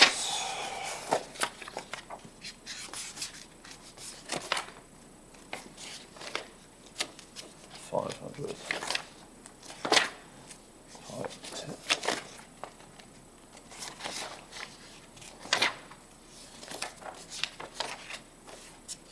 Oh, sorry, 485 found it. Thank you. Thank you. And hopefully you have the Wingecarribee Shire Council community research. Yes, yes. And I appreciate that this postdates your time on council. I have read it. No, Yes. Were these community research reports something which were required by council or the governing body to? I believe so. Yes. They produced every 2 years, I think, from memory. Yes. Yes, quite. Can I take you to page 15 of the report? It might be easier to use the report page numbers here because we lose some. Yes. And do you see the overall satisfaction heading at the top there? Mm-hmm. Yep. And do you see the comparison of the various years from 2010 to 2021? Yes, I do. And do you see that in 2015 it's at 82%, and then at 2021 it's at 65%? Yes. Do you have any insights or views into what that says about the community satisfaction of the 2016-2020 term? I believe it's consistent with my view that there is increasing dissatisfaction of council, mainly in my view due to Station Street, which over the first couple of years drew more and more people with dissatisfaction to council to join that community who basically said council isn't performing well, and I think that simply reflects that. Sorry, you equate the I'm sorry. the 17% drop in satisfaction between 15 and 21 solely to, say, Station Street? Is that what you're saying? Station Street was, I believe, the core, and that drew many other people, issues, whatever you like to call it, together. It was the rallying point. Right. That's my perception and understanding, combined with social media and the video streaming meetings. You've mentioned social media and video streaming of meetings. I'm just not sure I understand quite what you're driving at there. So video streaming of meetings gets them out to the public. I take it that's not a bad thing. Oh no, Yes. Councillor Scandrett and I were the ardent supporters for video streaming. Absolutely, it is a good thing. I think I won't venture this, but I have somewhere in the back of my mind that it's all compulsory now, but I might be wrong about that. I believe you're correct. Yes. And what is it about social media that drove this? The video streaming showed more people, poor interaction between councillors, Yes. so it's more visible. And the social media was a way to amplify and spread the opinion of a relatively small group of problems within council, issues with Station Street and any other council issues. It's a way of spreading the message. So do I understand that you're of the view Yes. that the drop from 82 to 65 in that 6-year period is driven by a small group within the community? It wasn't a small group by 2015, but it was a small group that was the catalyst, and their view was adopted by a larger and larger section of the community. Does that make sense? I'm sorry. It's just that I sense from the way you're answering these questions that you perceive there to be some problem with that, and I'm just not sure I understand that I'm grasping your what you're trying to convey correctly. I may have the wrong end of it, but I'm basically saying social media, Facebook especially, is very efficient at spreading bad news. It is very ineffective at giving a good story. It polarises people. It's just not a medium that is effective to debate things. It's a medium for getting strong opinions out there that polarises markets, communities. So this is not a reflection on the community per se. It's just a reflection on how social media works. I've been using social media for a little while now in various other. I belong to another couple community groups, and I use the same technique to get the message out to a larger proportion of people. yeah. This is not a good result, and one could argue that council should have managed this better. Well, would you go further than that to say that that's part of the core function of council and the governing body is to manage its relationship with the community? The answer to that is yes. Thank you. Facebook launched in 2004. The first of these is 2010, where we have a satisfaction rating of 85%. Are you saying something changed in the way residents of the Shire used social media after a certain period of time? Yes. Look, I don't really know. I don't have hard data on this. It's just my perception is. I'm only asking your perception. Well, that's fine. I mean, I belong to a couple of community groups. We got funding for the Barrel Hospital and such like. I belong to the Greens. So I'm aware of the use of social media.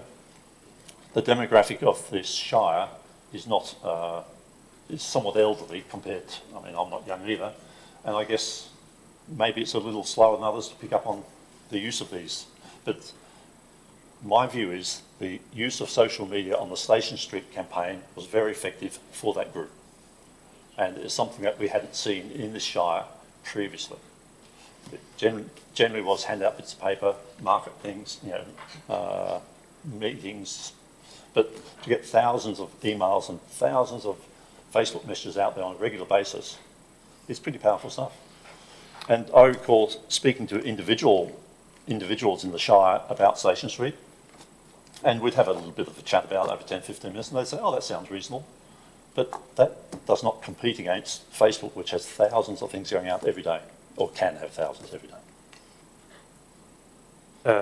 Does it follow from your view in that answer that the next survey is going to see an uptick in community satisfaction following the cancelling of the Station Street project? I'm not quite sure of the timing of the next survey, but if it was held in the next month or two, I believe that probably would be the case. But it would be tempered by the fact that there is a proposed rate increase and such like under the new administrator, which may have some impact on it. But I would expect no further fall in those figures and a slight increase. But I'm not a marketing expert on this. It's just my perception. You do observe, though, that the community view of the council has plummeted since the appointment of the interim administrator. That doesn't seem to quite follow from your observations about Station Street just now. Do you agree with that? Shall I point out I've been active on Facebook speaking against the administrator's appointment? It's evidence you can give if you wish to. I guess I just have to give it. I'm just saying there is a division within the community about the appointment of an administrator, and there is various people and various groups active saying one or the other.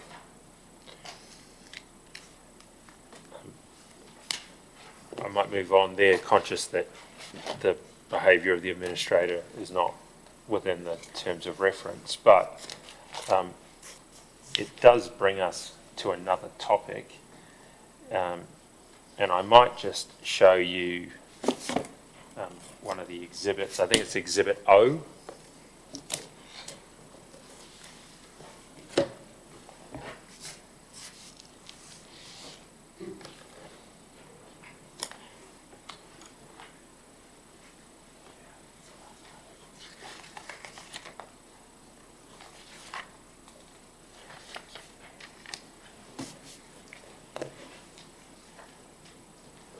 Thank you.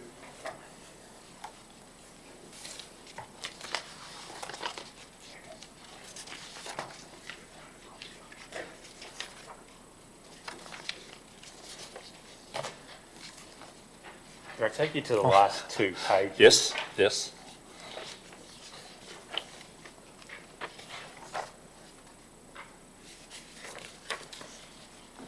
That's a press release, is it? Headed, "Sacking was political, comma, say councillors." Yeah, press release, media statement. Yep. And if you just flick over the page, you're one of the contacts for that. That's correct. And hopefully on your version, your phone number is redacted as well. Beg your pardon, sorry? Hopefully on your version, your phone number is redacted as well. Oh, I hadn't checked. No, it's not. Oh, But that's. I think Mr. Broad may have provided the witness with the original. I have a copy of the Oh, other good. version. I And think the version we have there's online been- is has your Correct. phone number redacted. Thank you.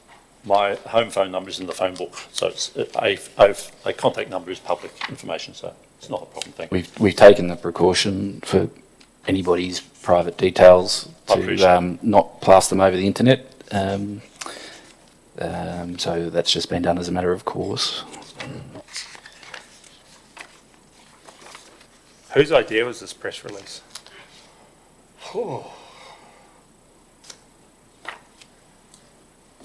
I don't know. I got a call saying, do you want to come back to have a talk about things, I guess. I don't even know if it's, yeah, and that discussion, it was decided, and I don't know. Anyway, it was decided to prepare a press release. Who was the call from? Mr. Gare, When was the call?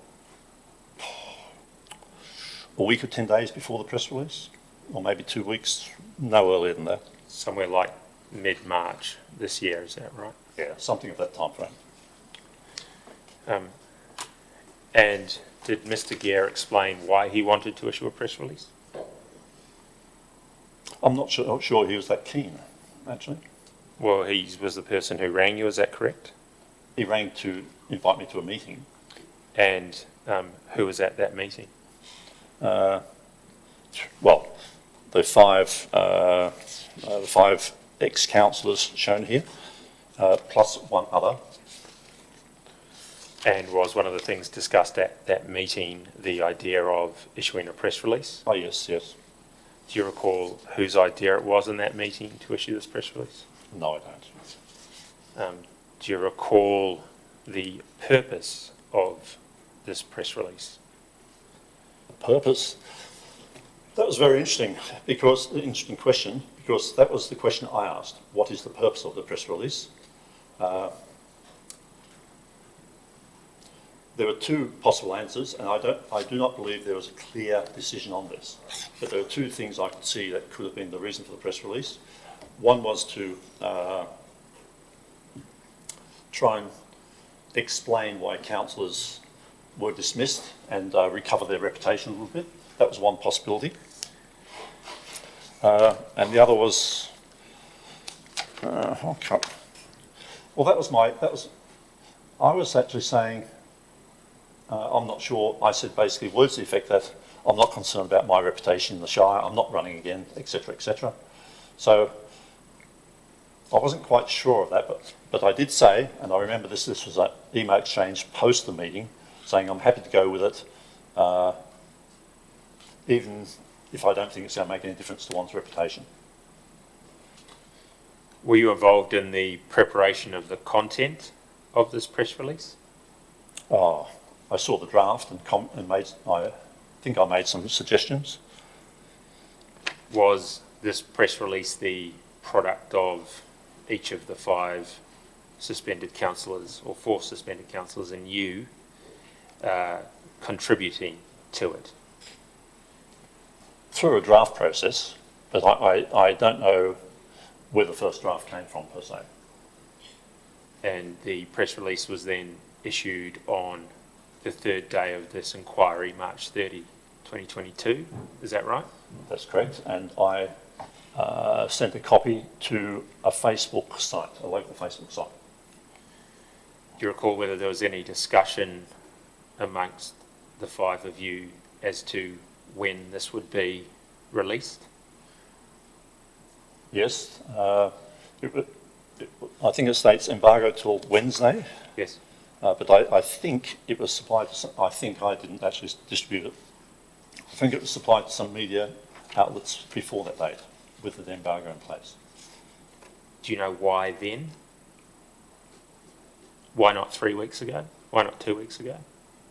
Why on the 3rd day of the inquiry? Well, 3 weeks ago no one suggested. I don't think, I don't perceive it as a deliberate attack on the commission or an inquiry as such, if that's what is being considered. But yes, the timing was about that time, yes. If it wasn't a deliberate attack on the inquiry, was it a deliberate attack on the minister who would receive the report into the inquiry? The current minister or the previous minister? Sorry. Current minister. Well, it's critical of the current minister, I must admit that.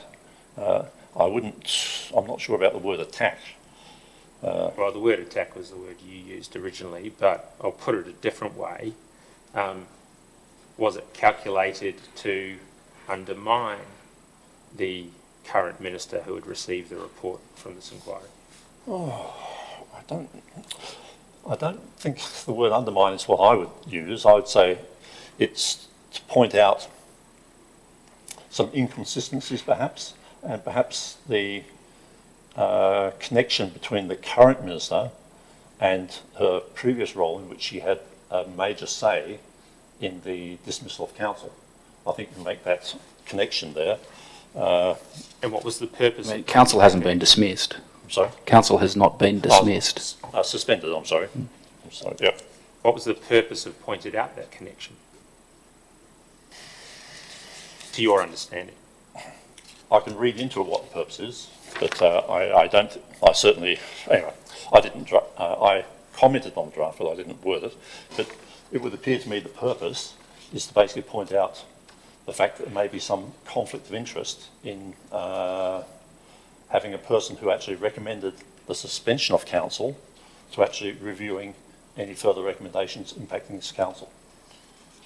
To take that to its logical conclusion, therefore, was the purpose to ensure that the minister who would receive the report that comes out of this inquiry was in some way compromised or undermined? I don't know about compromised or undermined, but certainly a question I believe needed to be asked. Was the purpose to compromise or undermine the interim administrator? The suspension really wasn't his decision, so I don't believe so. Well, there are criticisms of the interim administrator in this press release. Do you agree with that? Oh, yes, yes. Well, at least on his performance. Yes, and there's a quote about 2/3 of the way down referring to the loss of the council for the first time in 26 years. Do you see that? Yes, yes. And did you review this in its final form before it was sent to various media outlets? I believe so. I haven't checked word for word, but I believe so. Did you fact check or ensure that you were happy with the factual content of this before it went out? The contents were consistent with my understanding on all these issues, yes, that I'd built up or constructed over the last several months. And just on that second page,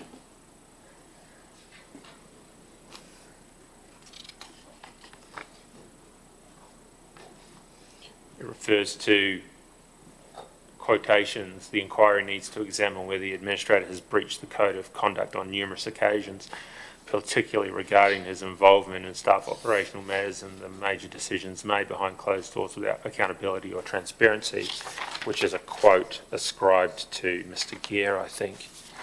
Do you understand that that is something within the terms of this inquiry? I believe it should be and could be under the, I think it's the fourth point in terms of this inquiry, which I would have to look up. That's okay. Oh. It's the more general of the four terms. Yes. And you think that, in your view at least, that would cover the behaviour of the administrator post the suspension of the council? I believe so. I believe so. Just going back to that first page down the bottom, very last paragraph, sorry, very last two sentences. Paragraph is a bit difficult to understand in this press release. Last two sentences, quotations, the plethora of external reports he commissioned, being Mr. May, found relatively insubstantial issues and no smoking gun to justify the suspension of the council, close quotations. Is that your view? Based on the reports I've read, I believe so. Which of the reports have you read? I think there's about a dozen on the website. I must admit I haven't read them all, but I have read the financial report, the Finch report, one's in the bushfire inquiry. I'd have to look through the list to see which ones I've read.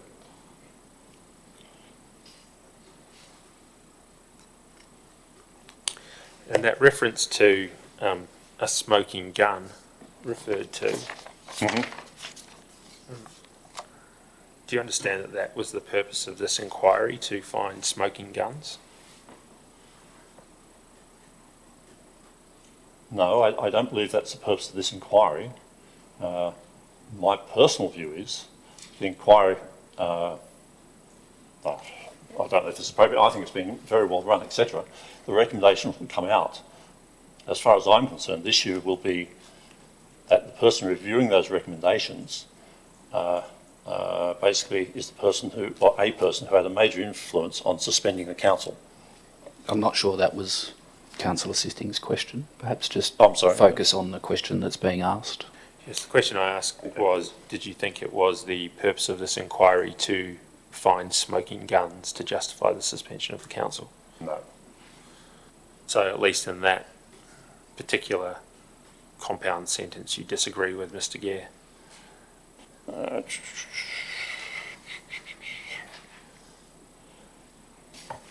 Sorry, I'll put it a different way. I'll withdraw that question.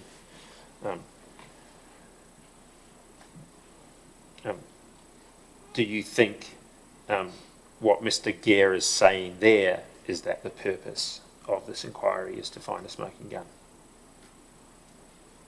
to justify the suspension of the council? I can't speak for Mr. Gare. I don't know what he's thinking here. Sorry, you put your name to this, did you not? Yes, yes. So when you read that, did you understand what he was saying? The plethora of external reports he commissioned, no smoking gun to justify. The reports were the smoking gun, is my interpretation. Or sorry, the reports were acting as a gun, which isn't smoking, in my view. It's not the press release by. Oh, I see what you mean. Okay. It's the reports that are looking to identify. My understanding, interpreting this, is Mr. May commissioned a series of reports which sought to find supporting his view of council. Sorry, you think that the reports were commissioned Yes. as an ex post facto justification for action taken by the minister before his appointment? Is that what you're saying? I guess that's probably correct. On what basis do you put that proposition? Okay. Council had at least two code of conduct complaints into the OLG before it was suspended. They were basically stopped and halted, and they were found out or identified problems within the council. I personally find it difficult to understand why the administrator, and I believe I may not be expressing it quite right, but he halted those two OLG Code of Conduct complaints and instead replaced them with his own series of reports. Well, I guess I have an issue with that. Is that, I'm not quite sure. It's, That's your answer.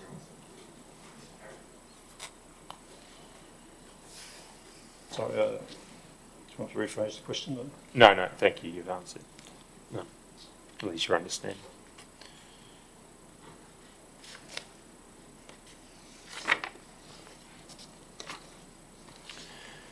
There's a reference in about 10 sentences up from the bottom, again a quote to ascribed to Mr. Gere. Quotations, council is now struggling to deliver services with the loss of hundreds of years of expertise.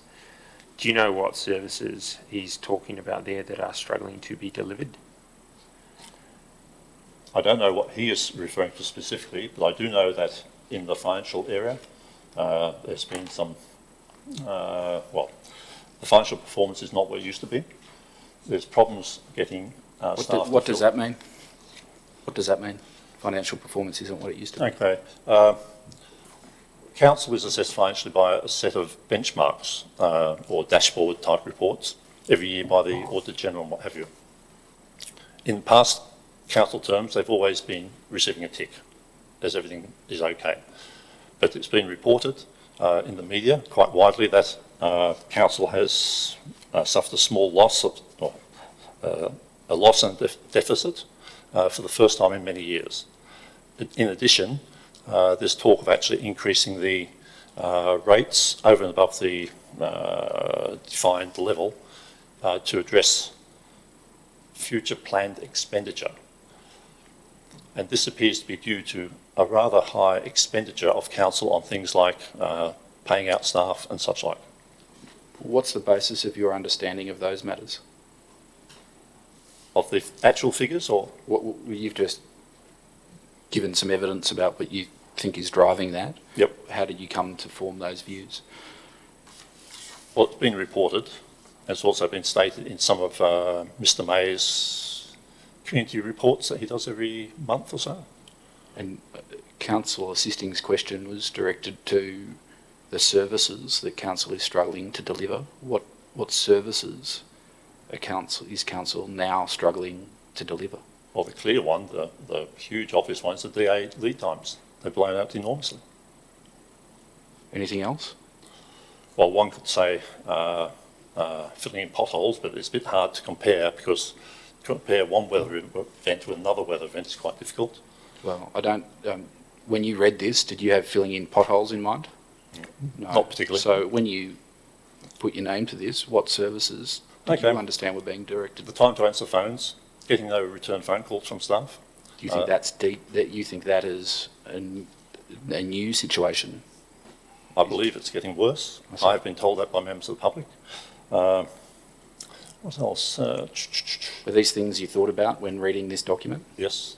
I also have been contacted by several staff members and they've given me certain information. I'm not prepared to mention their names or details.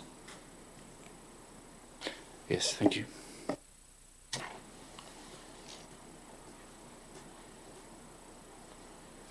I don't have any further specific questions. Yes, thank you. Is there any other matter you wish to address the Commissioner on, Mr. Marquart, in respect to the terms of reference? I have one item I'd just like to raise. And well, perhaps if we do it this way, are there any topics, and then we can have Mr. Parish can explore them with you in a traditional question and answer format. So are there any topics that haven't been discussed in your evidence so far, and then Mr. Parish can explore them with you? Okay. A couple items that came out in previous witnesses that I could mention, if it's appropriate. Yes, please ask me a question on it. Yes. The term stop listening was used quite frequently. Yes. Block voting by councillors. Ms.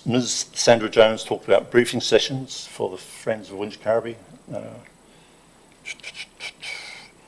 And the only other item there I have, and it may not be in terms of reference, there were, I believe, alternatives on how council could have been, or the community could have been better served by council by taking a different path. That may not be part of That reminds me, before I let Mr Parish explore Please.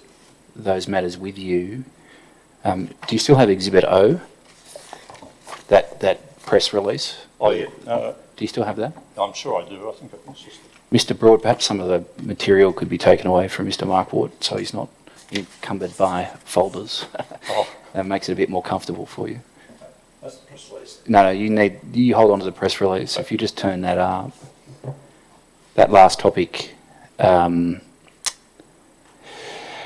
you raised prompted my memory. About halfway down the page of the press release, Yes. there's a paragraph that says, then the minister could have removed the problem councillors without sacking the whole of the council, which I paused to note wasn't quite what happened, but in any event, but there are other political forces at play. What did you understand that to be a reference to? Well, it has been said that the minister cannot remove single councillors. I believe that has been said. I've heard that being said. My question was, what did you understand was being referred to here in this joint press release? Yes. Political force at play or rejecting? No, where the words, then the minister could have removed the problem councillors Yes. without sacking the whole council. How did you understand that could be done, if you did at all? The OLG has the power to suspend councillors, I believe. Yes. I'm not sure if the minister has that explicit direct power. Right. So is it, in fairness to you, the case that you just didn't turn your mind to that particular issue when you read this? No, I don't. It doesn't say the OLG. It Oh. says the minister. Yeah, okay. I accept that. I fully accept that. Yes. But So what power does the minister have? I have no knowledge of the power they have in that space. Yeah, thank you. Mr Parish, would you take up those topics with Mr Marquardt that he wishes to expand upon? Thank you, Commissioner. That first topic that you raised, the evidence that has been given by several people about the perception that council had stopped listening. What's your view or impression on that evidence? I dispute all councillors stopped listening or council stopped listening. I believe people were listening, councillors were listening, but there's some confusion between listening and actually agreeing. Because I certainly listened to the community on many things. Some things I agreed with, some things I didn't. So I think the broad term stop listening is incorrect. Do you agree with the proposition that, at least to some members of the community, the governing body is seen as precisely that, a governing body, and it's the acts of a single councillor can leave the perception that the entire governing body has a certain attitude towards things? I believe that's probably the case, yes. And just at least from your experience, was it possible that was at least in part an explanation as to some people's perception that the council had stopped listening? Yes. Sometimes individual councillors went down their own road for their own purposes in supposedly assisting members of the community. If I can give you one simple one example, if that's appropriate. The Barrel Memorial Hall, there were some concerns about the design of the hall, acoustic properties and what have you. Council arranged a meeting for community representatives to come along and discuss this. And someone living in Robertson who I knew reasonably well, basically, I was surprised. He said virtually nothing through the whole meeting. And after the meeting, I said, this was your opportunity to speak. You told me all these problems, but you said virtually nothing. He said he had contacted another councillor, and that councillor said, don't say anything, I'll sort it for you. Or words to that effect. And I said to the community member, I can't help you when you do things like that. The second topic you raised was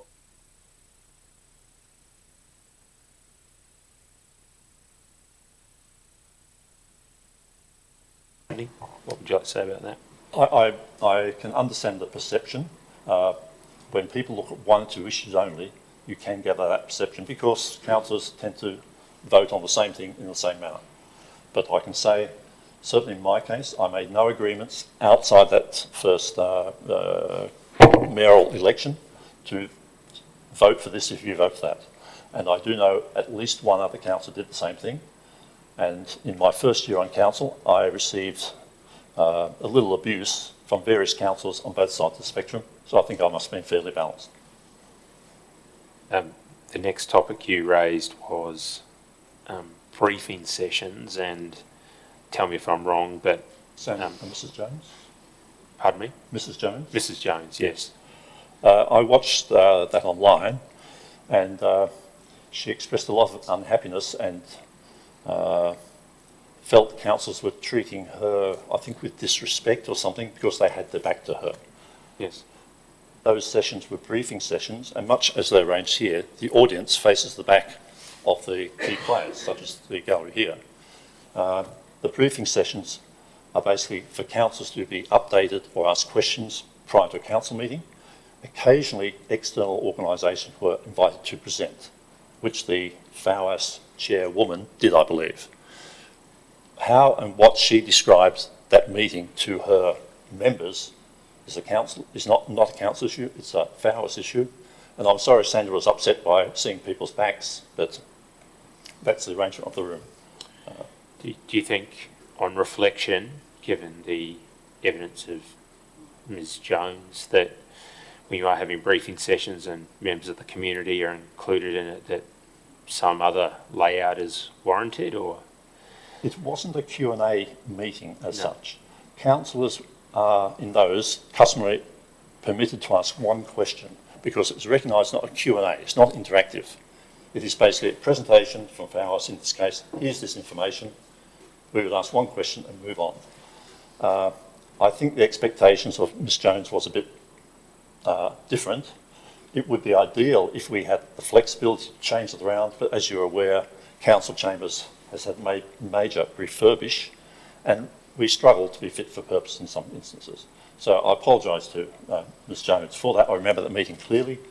I should also touch on the fact I understand, and I only understand from people telling me this, there had been some FAWAS political issues slightly at play.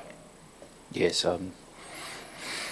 yes, I think I understand that point, and I'm not overly troubled by those issues for my terms of reference, but I understand why you would make the observation.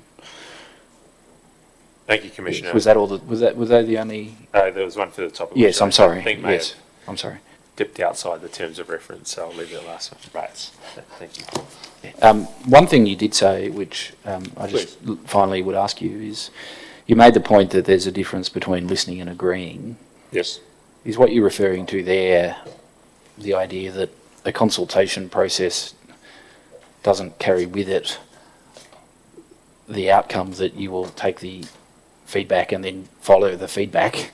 It is, you take the feedback, it goes into the mix, and then a decision is made. Is that the idea that you're... Not really. I believe in most of my experience that council came back with the reasons for their decisions. They would explain that. But sometimes, not always, sometimes some people and some groups would come back and say, we still disagree, and they'd find something else to oppose it. I heard evidence that if only council provided further business case information, we might have agreed. I have to say I don't believe that was the case. Despite all the information we supplied, we couldn't move any further forward.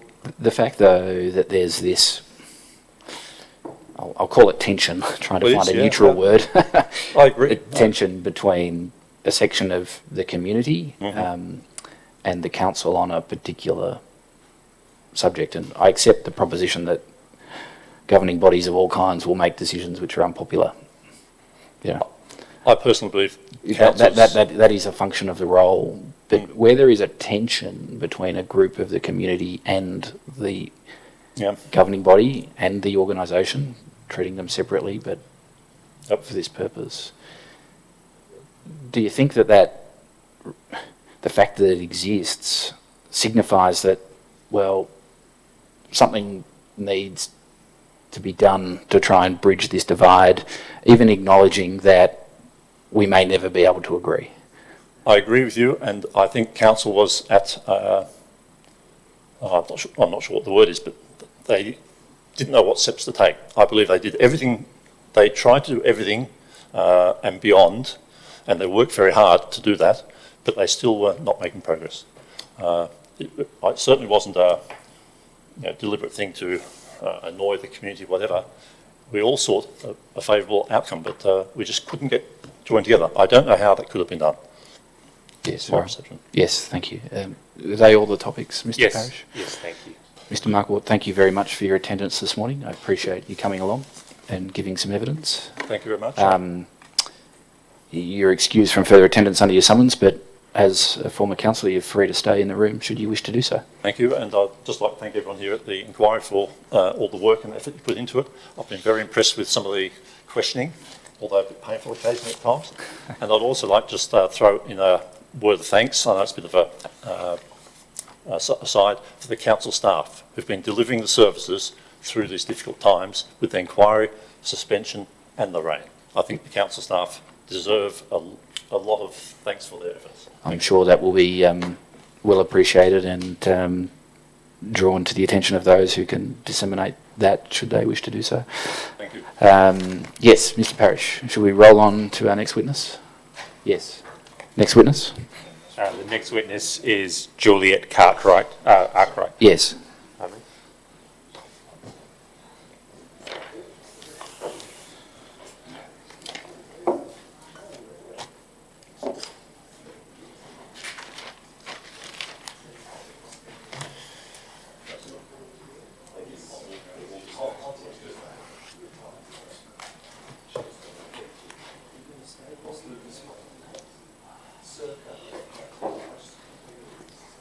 We're still in session. Just excuse me. If there are to be discussions, perhaps they can be had outside. We're still in session. That's quite all right.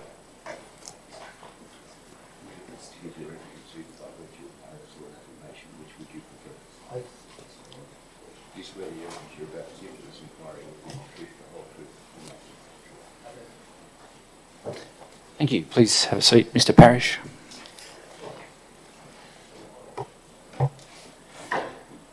Thank you, Ms. Arkwright. Can I start with some personal background of you and your connection with the Shire? Yes, sorry. I've lived, we moved to the Wingecarribee Shire as a family in 1993 from England. My late husband was English. I'm Australian and born and raised Australian. I'd been at school here in the 60s and always liked the area. So we came out here in 93. Our children were youngish then, and we moved to Burrawang. And over the years, I became involved in some community activities. I'm a journalist by profession. I've been accredited with the Media, Entertainment and Arts Alliance since 1997. And in the mid-90s, I worked as the features writer for the Southern Highland News. I've always had an interest in politics. And when I was in England, I was invited to run as a Conservative candidate for the local district council in Devon, where we had a farming estate, and then came out here. I rejoined the Liberal Party, and then played an active role in the party.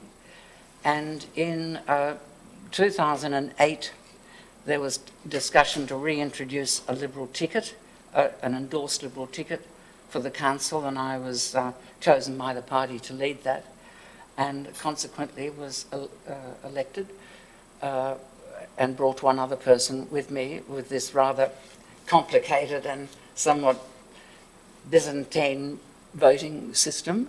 I was elected in 2008, as was the number 2 on my ticket to the council, and I was re-elected again as an endorsed Liberal in 2012 to 2016, and during that term I served time on the Liberal New South Wales division of the Liberal Party's state executive, which is basically their board for the Party for New South Wales. And then in 2016 I decided not to run for council, and I'm happy to explain the reasons why. Might be one of the reasons I'm here. And went back to my profession and was engaged by King Media Regional to be a political correspondent for them, firstly with Latte Life and then with Southern Highlands Express.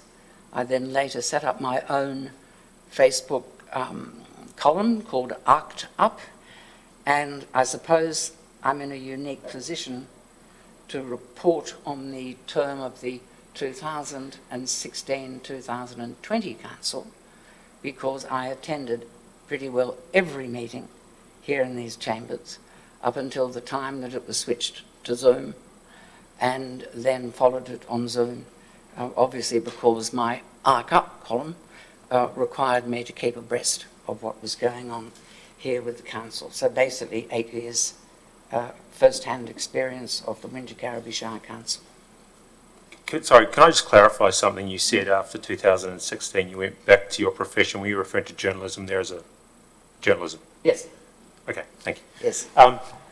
Can I just deal with your initial impressions when you became a councillor? Because one of the issues which evidence has fallen from this inquiry is the continuation of a culture that may have pre-existed before 2016 to 2020. Can you give me your impressions of the culture in the time that you were a councillor, and you've modestly left out the fact you were mayor from 2013? Yes, I should have said that. My initial impressions in 2008 was that it was a very different structure from, say, the Torridge District Council, to which I'd been elected to in Devon. But that's fine, everything is going to be different. Initially, I didn't pick up any particular undertones. Everyone seemed fairly pleasant and civil. There had been an enormous drama during the term of the previous council to do mainly with the Lehman Brothers CDOs, and I like to think, and I still maintain, that if I hadn't contributed anything, I like to feel that, having been elected as chair of the Finance Committee then, which was not necessarily a committee of the whole, that I was able to introduce professional litigators to the council. By the beginning of 2008, they had clocked up nearly $1 million in legal expenses trying to sort out the imbroglio with their own investment with Lehman Brothers, and I could see that really it was getting out of control, and I was introduced to a well-known firm of litigators, and then it moved forward that the council led a sort of semi-class action in the federal court, and which finally resulted in a victory, and I was told it was the first time in a first world Western country that there had been an adverse finding against Lehman Brothers, and I think over the years the bulk of the money has come back. So, to continue, Mr. Parrish, things seem to be okay. There seemed to be a bit of a friction over the position of Mayor. Duncan Gare wanted the position, Ken Housted wanted the position, there was a mayoral vote and Mr. Gare was elected mayor, and then later Mr. Housted secured the position. But in general terms, we lost a general manager during that term, Mike Hyde. I guess that was most probably considered by the community a necessary follow-on from the Lehman Brothers situation. And then Jason Gordon was appointed. Ken Housted had when I say dealings with him, he taught him at some stage at UTS, and he was very impressed that he was a young man who was going places and had great ability. And then, so in the latter stages of the council, he came on board. Basically, the council of 08 to 12, there were... Can I just diverge a little bit to give a bit of background here, which I notice has not been brought up so far? Well, why don't you just tell me what that background is that you want to raise, and we'll see if it's worth exploring. It's to do with the council didn't just exist in a bubble, like so often happens, particularly in regional areas or in small town areas. There were elements in the community who must normally local business interests or commercial interests, local real estate agents, builders, and they were long-term residents, albeit many of them born here, who felt that in a way the council or the control of the council really should be in their purview. So they had allied themselves to various people who were running and were identified in the previous council. So there were outside interests that did affect who was who in the zoo in that. Are you specifically referring to Councillors Gare and Halstead there? Councillor Halstead, and this is only my personal opinion, I don't know. But it struck me that he did not have connections in that sphere. I mean, the basis of his career had been in the public service. He was not the sort of man who really entered into a lot of... So it wasn't Mr. Halstead, it was Mr. Gare that you're referring to there? Well, Mr. Gare evolved as the person because the community sort of rather punished one of the lead councillors of the previous council, Mr. Malcolm Murray, who attempted to run again. He was in what I call the cabal that had control of the council. He failed to be returned. Mr. Nick Campbell-Jones did not run, and then there was Mayor Gordon Lewis, who was very fair in many of his deliberations, but he was cooperative to what I call the ruling body, and remained as mayor for a 4-year term, as the mayor was elected each year. So I think Mr. Gare was identified as perhaps the go-to person. I was approached by one of these community members who seemed to think that as I was an endorsed Liberal, that perhaps I would have a blanket view of looking favourably on certain developments, and I made it clear that I would judge issues on their merit at the time, and just because I was a member of the Liberal Party didn't mean that I didn't have views, and the party itself had strong views that local councillors wearing the Liberal brand were not to caucus over planning matters. Can I just ask on that topic? We've had some evidence in this inquiry that there was at least the perception that the 2016-2020 council got bogged down in dealing with the minutiae of DAs. Do you have any impressions or views on how that took place in the 2012 to 2016 term? Yes, I think it would frequently happen. I mean, you've got a situation that a DA would come up, and then it seemed to be the natural process that proponents would either engage professional planning consultants, or they would, quite legitimately, they felt, approach a councillor to express their view or ask for a meeting with the mayor. And because it's the area of government closest to the people, it literally is, I have to say, physically very close. So if you could envisage this chamber before it was done up, and it will most probably still be the same when a council comes back, you have your meetings, you're going to have councillors in a sort of U-shape or horseshoe shape debating these DAs and sitting in the gallery will be members of the community. Now, I've sat through meetings when certain DAs have been debated, and the chair has had to be pretty firm to stop either sort of, you know, booing or what have you. If a councillor expressed a view that was contrary maybe to a group of people who'd come along to support or to protest. And councillors are officially regarded as being volunteer amateur politicians, so we don't have a chief of staff or a electoral assistant and what have you, so we're open to being approached, or councillors are open to being approached directly on a daily basis. So it all, unfortunately in one way, although one could say it was democracy in its rawest and most direct form, it also led to a lot of emotion and subjectivity. And in your view, did that detract from the other proper business of council meetings?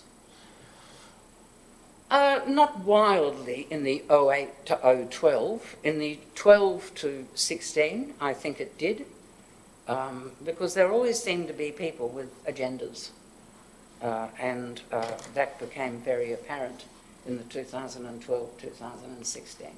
Can I focus on the 2012-2016 for a second? Yes. Did you either experience or hear of any negative interactions between councillors and staff during that term?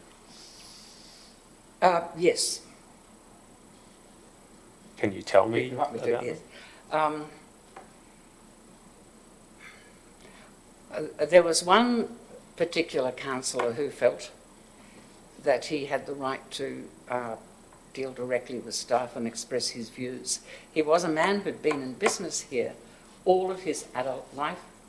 He was a builder. He'd been in and out of this building, understandably, dealing with council staff over many, many years. And he was still doing business. And so there was an attitude, I think, by him, that there was, that he would deal with people, and if he liked someone, he liked someone. If he didn't, he would show it.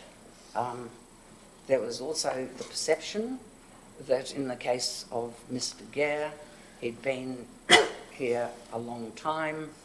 He'd always took the view that the senior staff, you know, you supported right or wrong, and he'd formed some friendships with some of those staff. So there was interaction. in your view, as someone who experienced 2 terms and who was mayor, in your view, was that interaction appropriate that you witnessed? Oh, no. No. When I was the mayor, I was voted mayor on a 5-4 majority. And a majority is a majority, and really then everyone just should settle down and accept, and then you move on. But it was made clear to me by some councillors that I'd only got it by a pipsqueak or a squeak.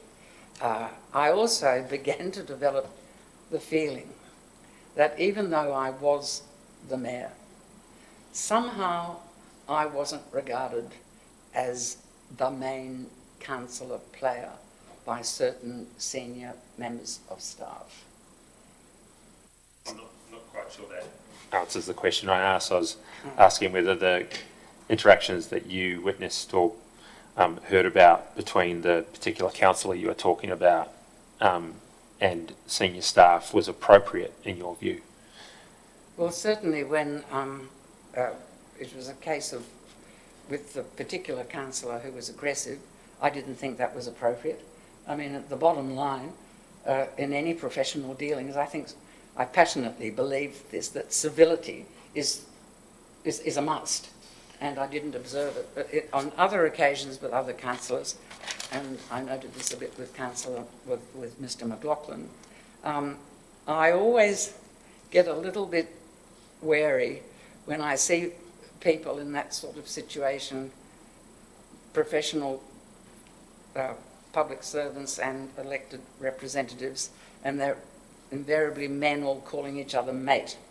and there was a lot of mate that went on, and I didn't think that was appropriate. We all addressed each other, behind closed doors, or when we're doing our normal business, by our Christian names, that's fine.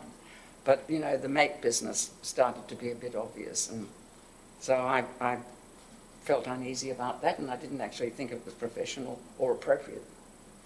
Just focusing on the 2012-2016 period for now, did you feel like there were clear lines and boundaries as to how councillors could interact with staff? There were numerous directives, I think, sent out by the General Manager. I mean, it was quite clear. It was certainly clear in my mind. Council dealt with matters of overall strategy and policy, and the staff were there to deal with the operational side of things. There was a degree of slight leeway as long as that was approved, I suppose, by the General Manager. In my own case, I was chair of the Arts and Culture Board, and there was a lot of toing and froing just over general minutiae to do with various things with Council's cultural officer that I had, but that was always overseen by Deputy General Manager Mark Pepping. But yes, to me the structures were clear if you intended to abide by them. Yes, thank you. You may have heard some evidence in this inquiry that there were behaviours in briefing sessions in the 2016 to 2020 term in which some interactions with staff were inappropriate. Did you ever witness that in the 2012 to 2016 term? Yeah, sometimes I did, and again I witnessed aggression being displayed in these briefing sessions. I was sometimes the butt of it, and I wasn't surprised when I heard that the briefing sessions could get heated. Sooner or later, as I said, mainly this particular councillor would somehow make the whole process subjective, and he'd have a go at another councillor who he had an obsessive dislike for. So again, the business of the day ground to a halt.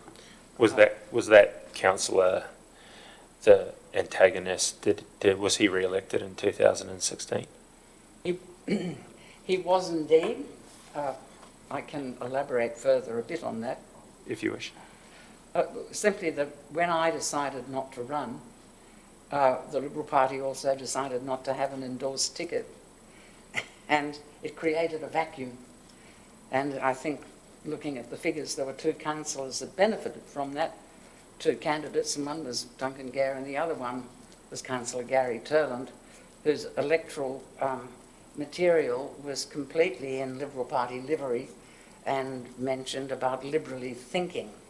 So much so that the state director of the party in Sydney complained to the electoral commissioner, who decided, for whatever reason, not to take action on it. And on the day, there were numerous reports from numerous polling booths that you'd get quite a lot of people who, when they arrived, they'd say, oh, I'm just looking for the Liberal Party how to vote card.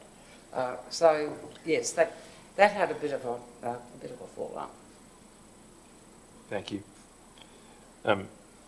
There's been numerous references now to a toxic work culture in the 2016-2020 term at least.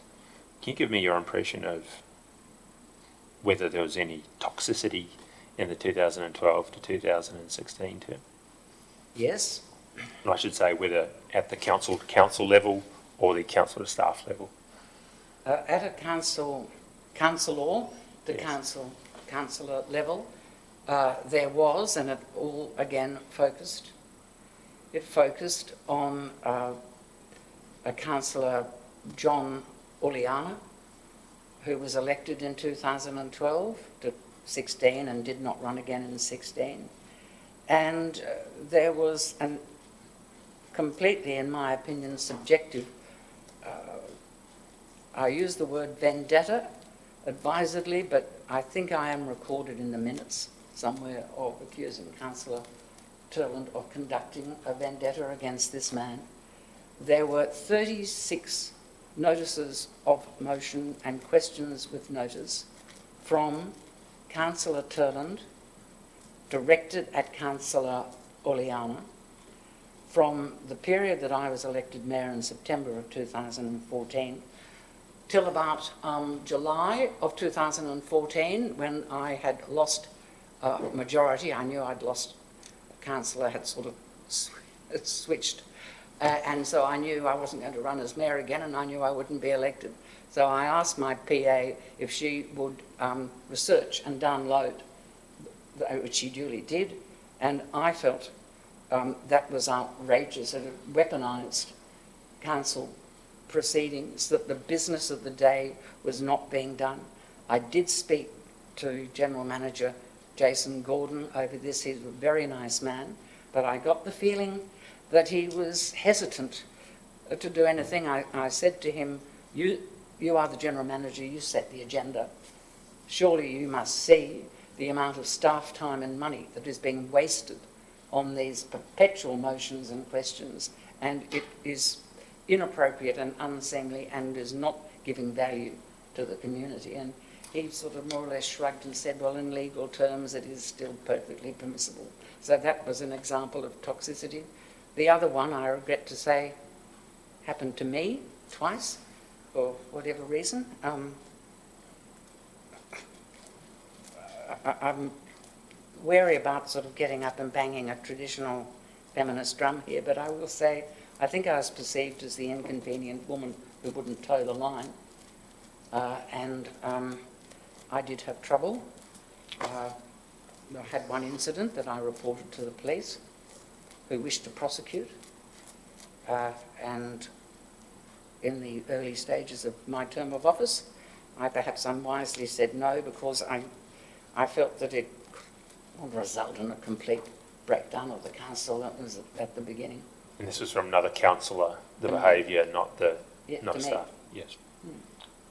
And then what do you do? Well, I shouldn't say that. Not for me to pose questions even rhetorically, but there was another incident that was reported in the local media as the dirty dinner.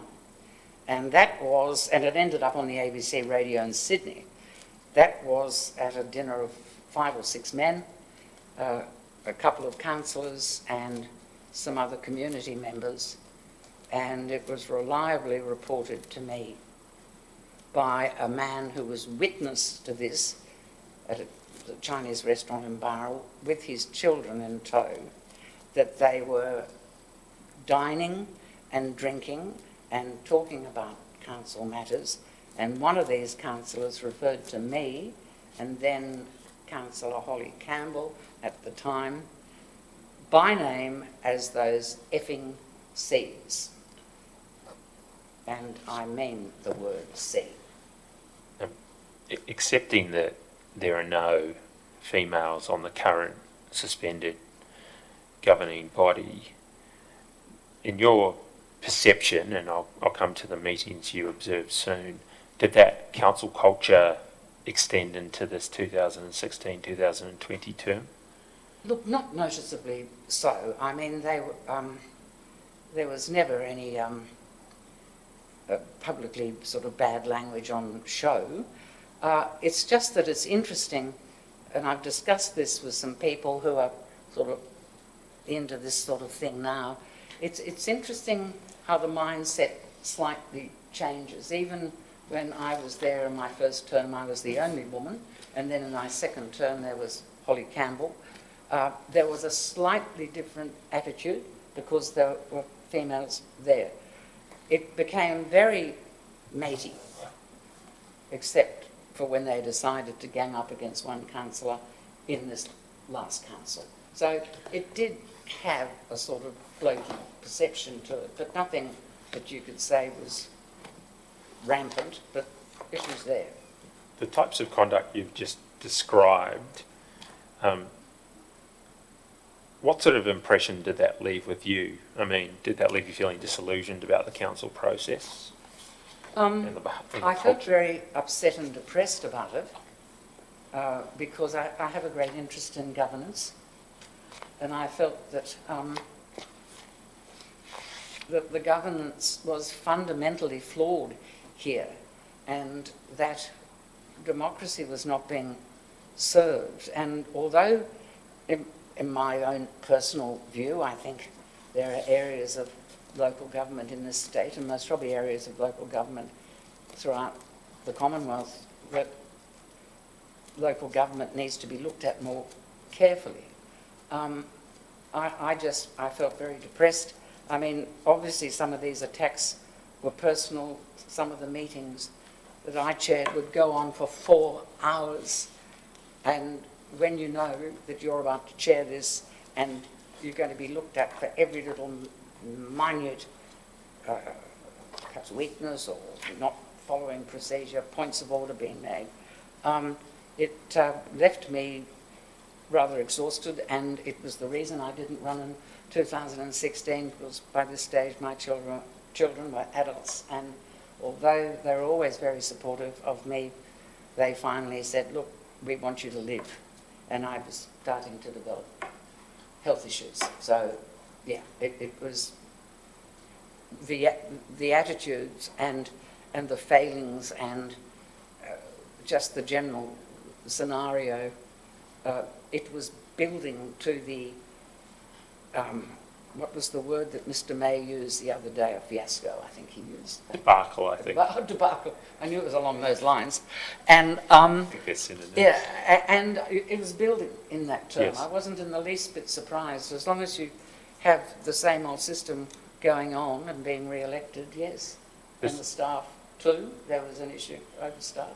Yeah, this is a topic I explored with Jim Clark yesterday. He gave some evidence that councillor conduct was a reason that he felt disillusioned, and he decided not to seek a further term as well. I think part of the reason he decided not to seek a further term as well. Was that generally your impression, that this councillor conduct could affect both at a mental health level and a perception of how someone can contribute to their community? Absolutely.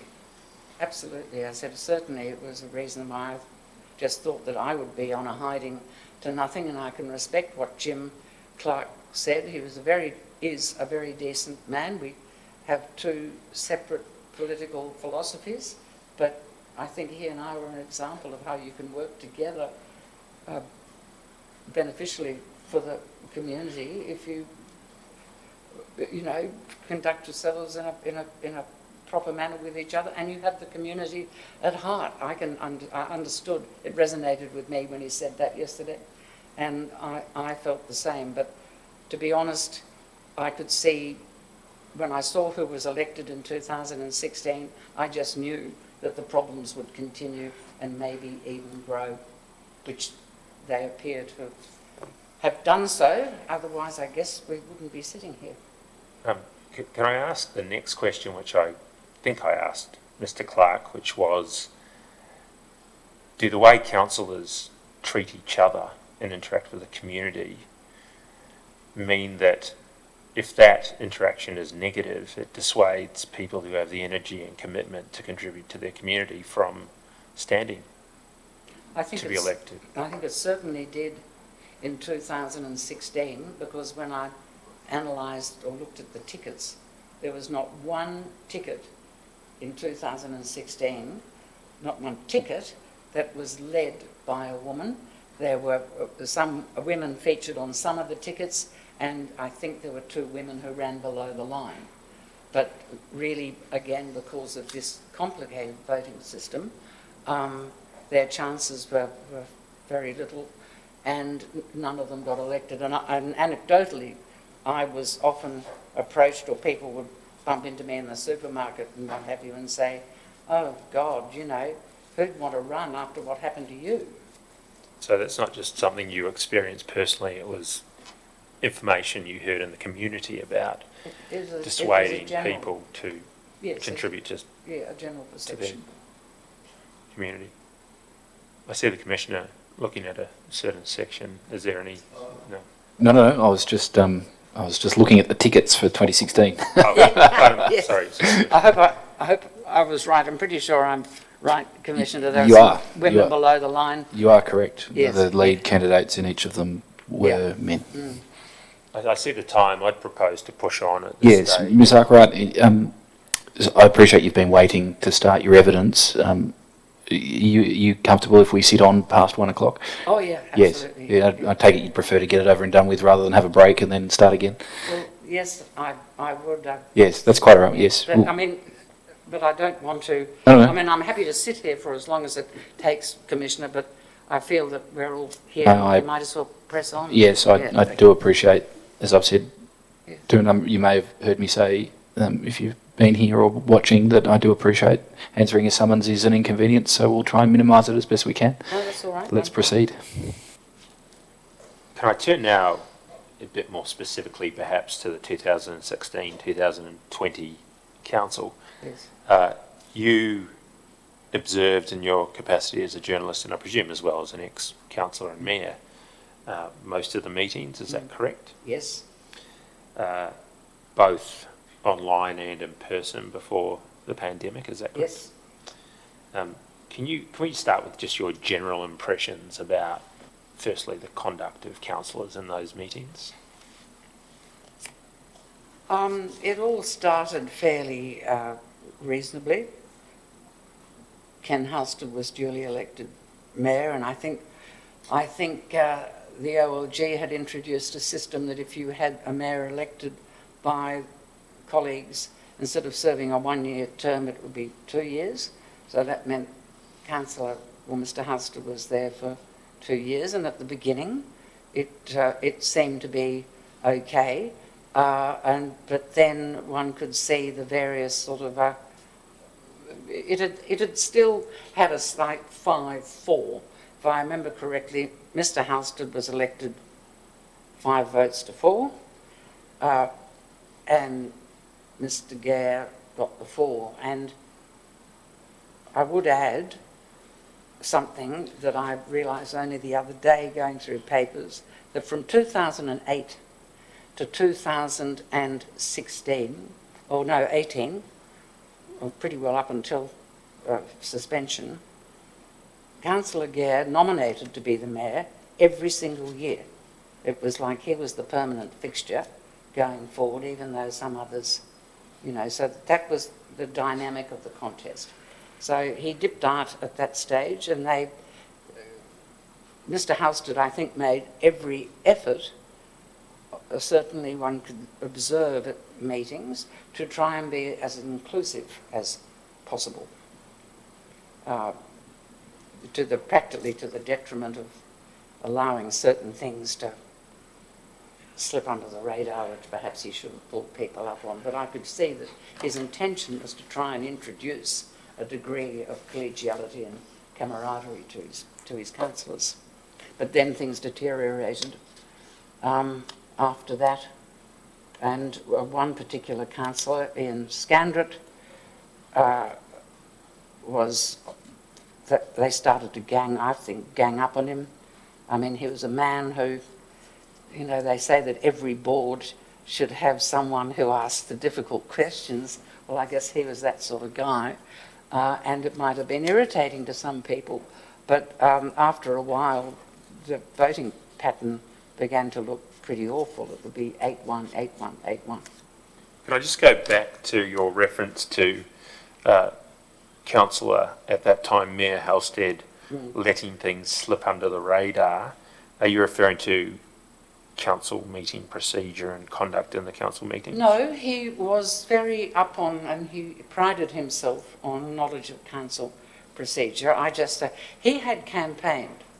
He had openly campaigned on the platform that he would hold senior staff to account. And he ran below the line, and that resonated with the community so much that he was elected. And yet, in the media, we saw no particular evidence of it, And then when we started to ask questions and things, he seemed to want to sort of not really acknowledge that particularly. Can I, without descending into the politics of that statement, the concept of holding senior staff to account sounds nice on the hustings perhaps. How did you understand that could be done given the structures of council and the operational versus strategic Well, the only demarcation? way it could be done, Mr. Parish, as you know, the only way is that councillors cannot, are not permitted to interfere with staffing matters. But from my perspective, if I felt that there were really big issues with the staff and what have you, it's the general manager that the mayor and councillors go to, particularly the mayor, and I assumed that Ken Houston was a bit of an old hand, you know, politically and as a staffer, that he would know that, and we took it to mean that he would actually have some pretty detailed conversations with Anne Prendergast, and it appeared that that did not transpire. But no, I know on the hustings people would think, oh, that's great, you know, he'll do this and he'll do that, but I still believe that the capacity was there. If you had the majority of councillors behind you, you can deal with the general manager over your staffing matters. And if push comes to shove, and it was in my thoughts eventually, if push came to shove, again, if you have the support of councillors, it could be a case of, well, look, this problem is so severe or what have you, you fix this, or otherwise we will be considering your position. I'm sorry, had you finished? I'm sorry, I didn't mean to cut you off. Yeah. By that answer, are you referring to the general manager performance review process, that the interaction is councillors who have concerns about staffing matters would go via the mayor or with the mayor to the general manager, and then how that would be monitored is through the performance review process of the general manager? Well, yes, partly. That's a formal mechanism that is there. And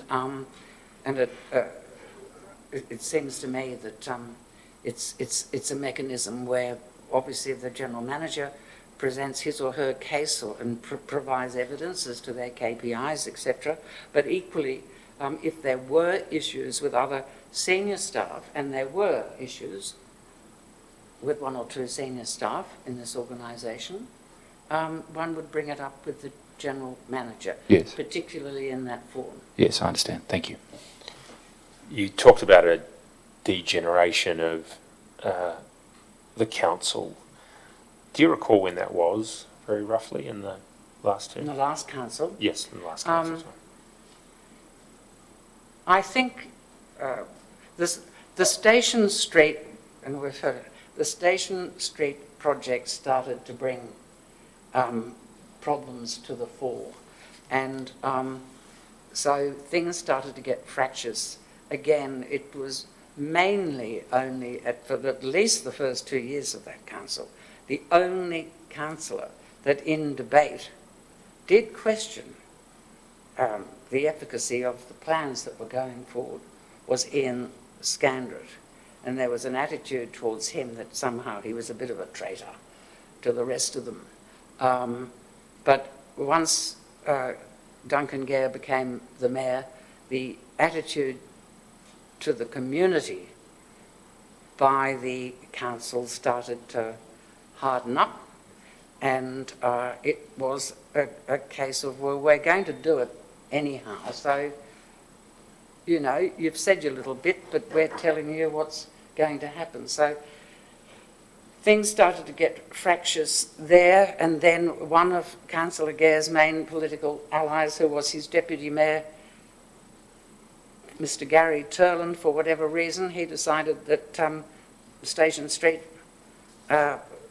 was no longer fit for purpose or whatever, and I can't make a judgment call on whether his decision was motivated out of a genuine concern for the project or whether that had a political motivation.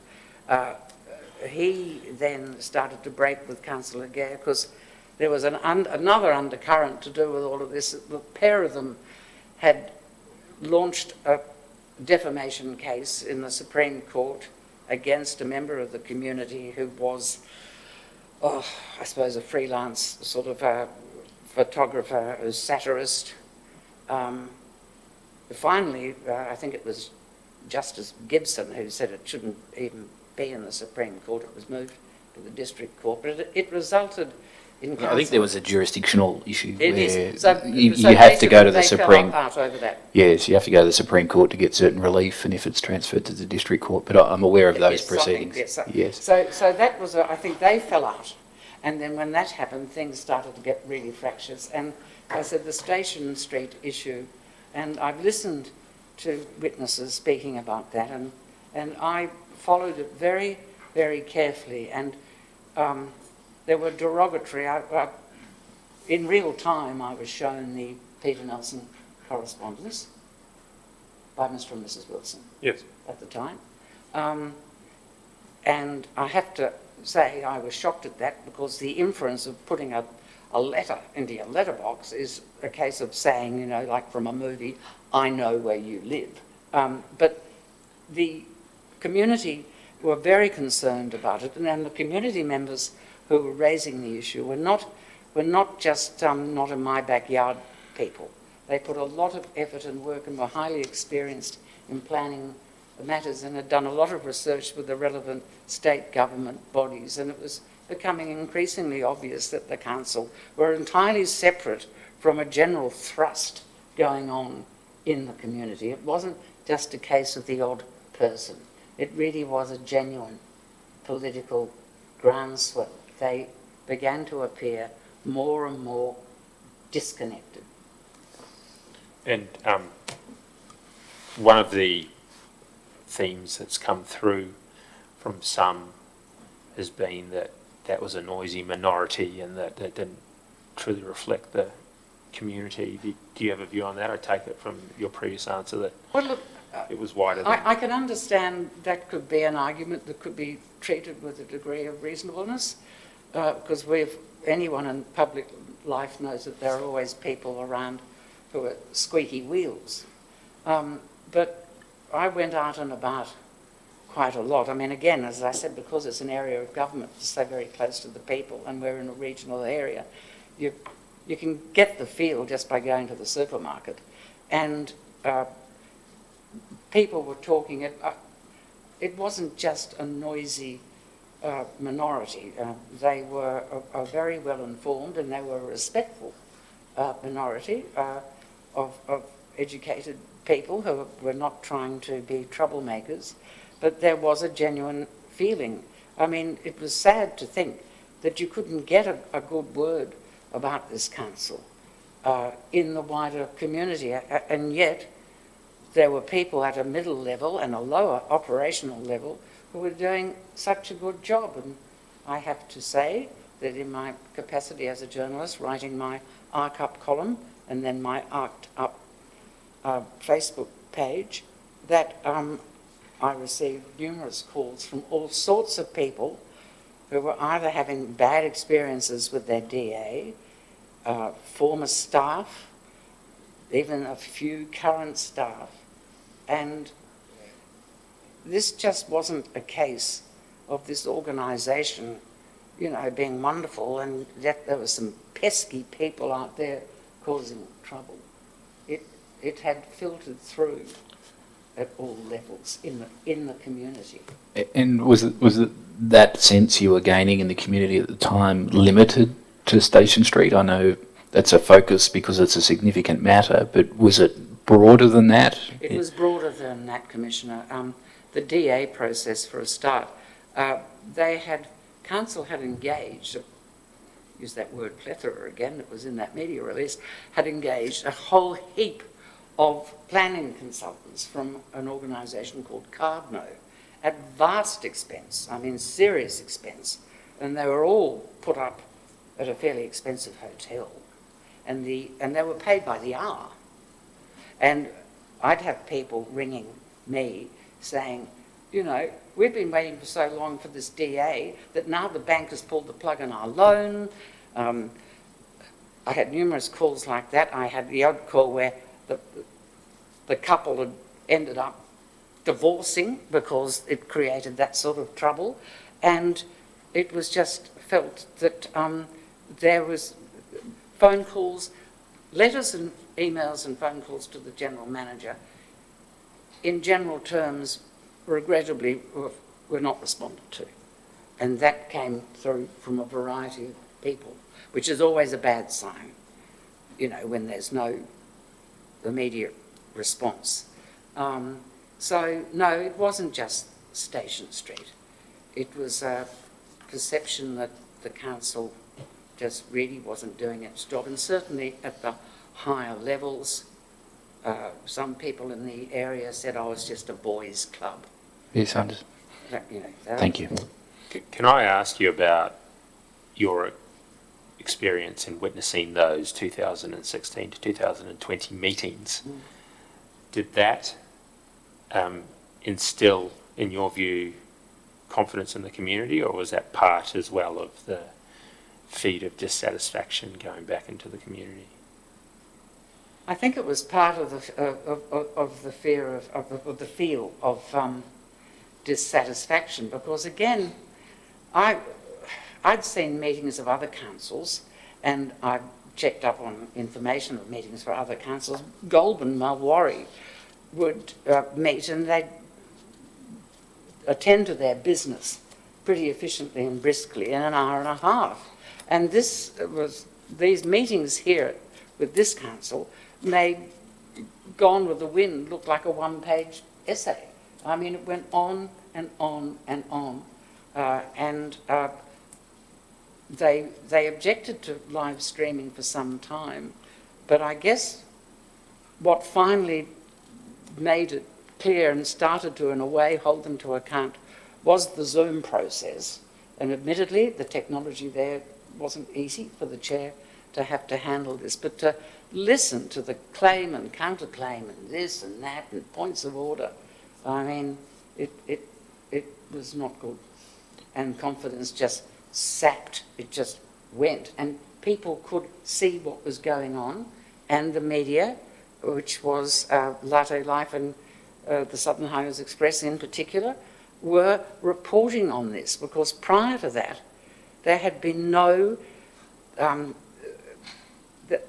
be blunt, the media system was different, and this council was not being held to account in the public forum. So it was only council watchers who knew. I think, without misrepresenting Mr. Marquart's evidence this morning,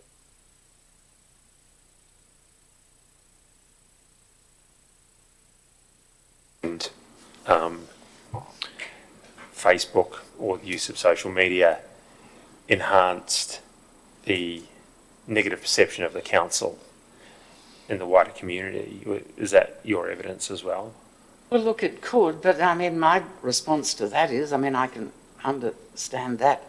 If I've got a technology problem now, I try and find a 12-year-old because my son at 37 is too old. But the thing is, it's with us. It's with us, and it's everywhere. So I think just to say it enhanced negativity, I think you have to be aware, if you are being live streamed or your meetings are, that people will see you as it really is, because if they'd seen some of the meetings before the live streaming took place, then they really would have had a fit. Yes. So, you know, to me it's just a fact of life, and we have to get on with it. I think, again, without putting words in Mr. Marquart's mouth, he thought that amplification was unfair.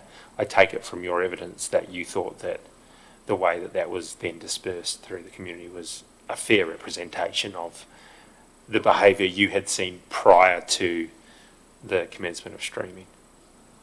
I do, Mr. Parish, because the proof of the pudding is that the media would report on activities of this council. My job was more to analyse, because I'd had the experience of being a councillor and a mayor, and naturally my employers and were very conscious, as everyone is in media now and what have you, in public forums, of possibilities of defamation and what have you. So my articles were checked. And there were one or two things that were printed, which in my personal belief was true and was supported, but I thought, will there be a kickback? And from my recollection, certainly my own experience, I was never threatened with any form of legal action for having misrepresented, not once. And my understanding is that the publishers were not threatened either. So what was going out, would have to be a fair representation. Unless the council thought they'd been seriously misrepresented, then presumably they could have looked at their remedies, but it never happened. Thank you. In your witnessing of the 2016 to 2020 meetings, did you ever see any behaviour by councillors towards staff in those meetings that you thought was inappropriate? Sometimes there'd be some aggression. There'd be some aggression by one or two. In general, the bulk of the councillors, except most probably one, were civil to the staff.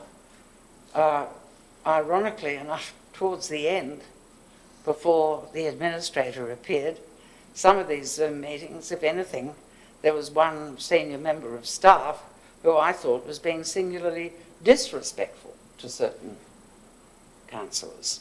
But there was only one councillor who on occasions would demonstrate a degree of aggression. In your experience and knowledge of the process, having been a councillor, did you see that as a breach of the code of conduct for councillors to be openly criticising staff in meetings? Look, I understand the tradition is that staff cannot answer for themselves in a proper public meeting. So really it's a case of it's not the right thing to have a jolly good bash at a member of staff when they can't stand up and respond.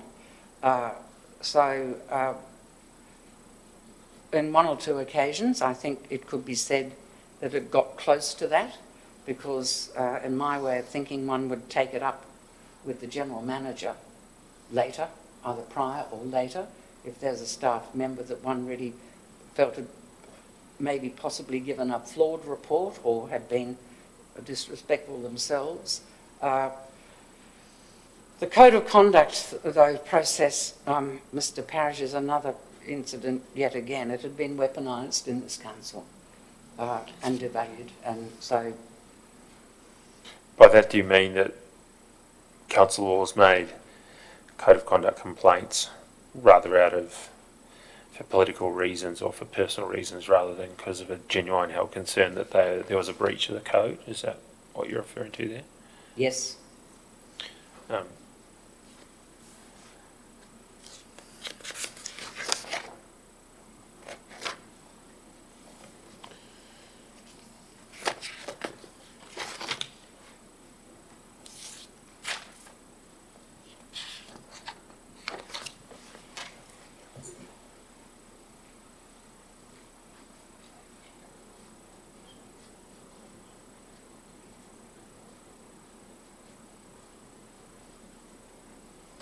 I have no further specific topics.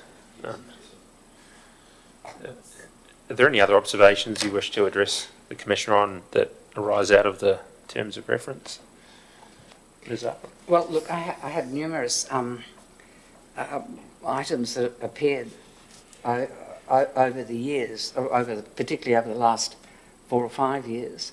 But suffice it to say, they were published in the paper, and I think I've provided a lot of the publications to be reviewed at your leisure over this. But what I will say, I disagree with the general premise that is being put about by the suspended ones, that somehow it was all the fault of one or two people, and that really everything was fine, because listening to all the evidence, and the evidence of my own eyes and ears over a long period of time, and the evidence that is coming out now, over the years, the organisation had sadly become so flawed, and that it had reached the stage where I think Mr. May said the other day, when questioned by you, Commissioner, I think I made a note of it,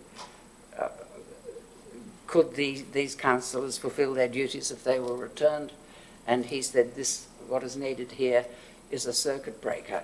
And the same with the staff situation.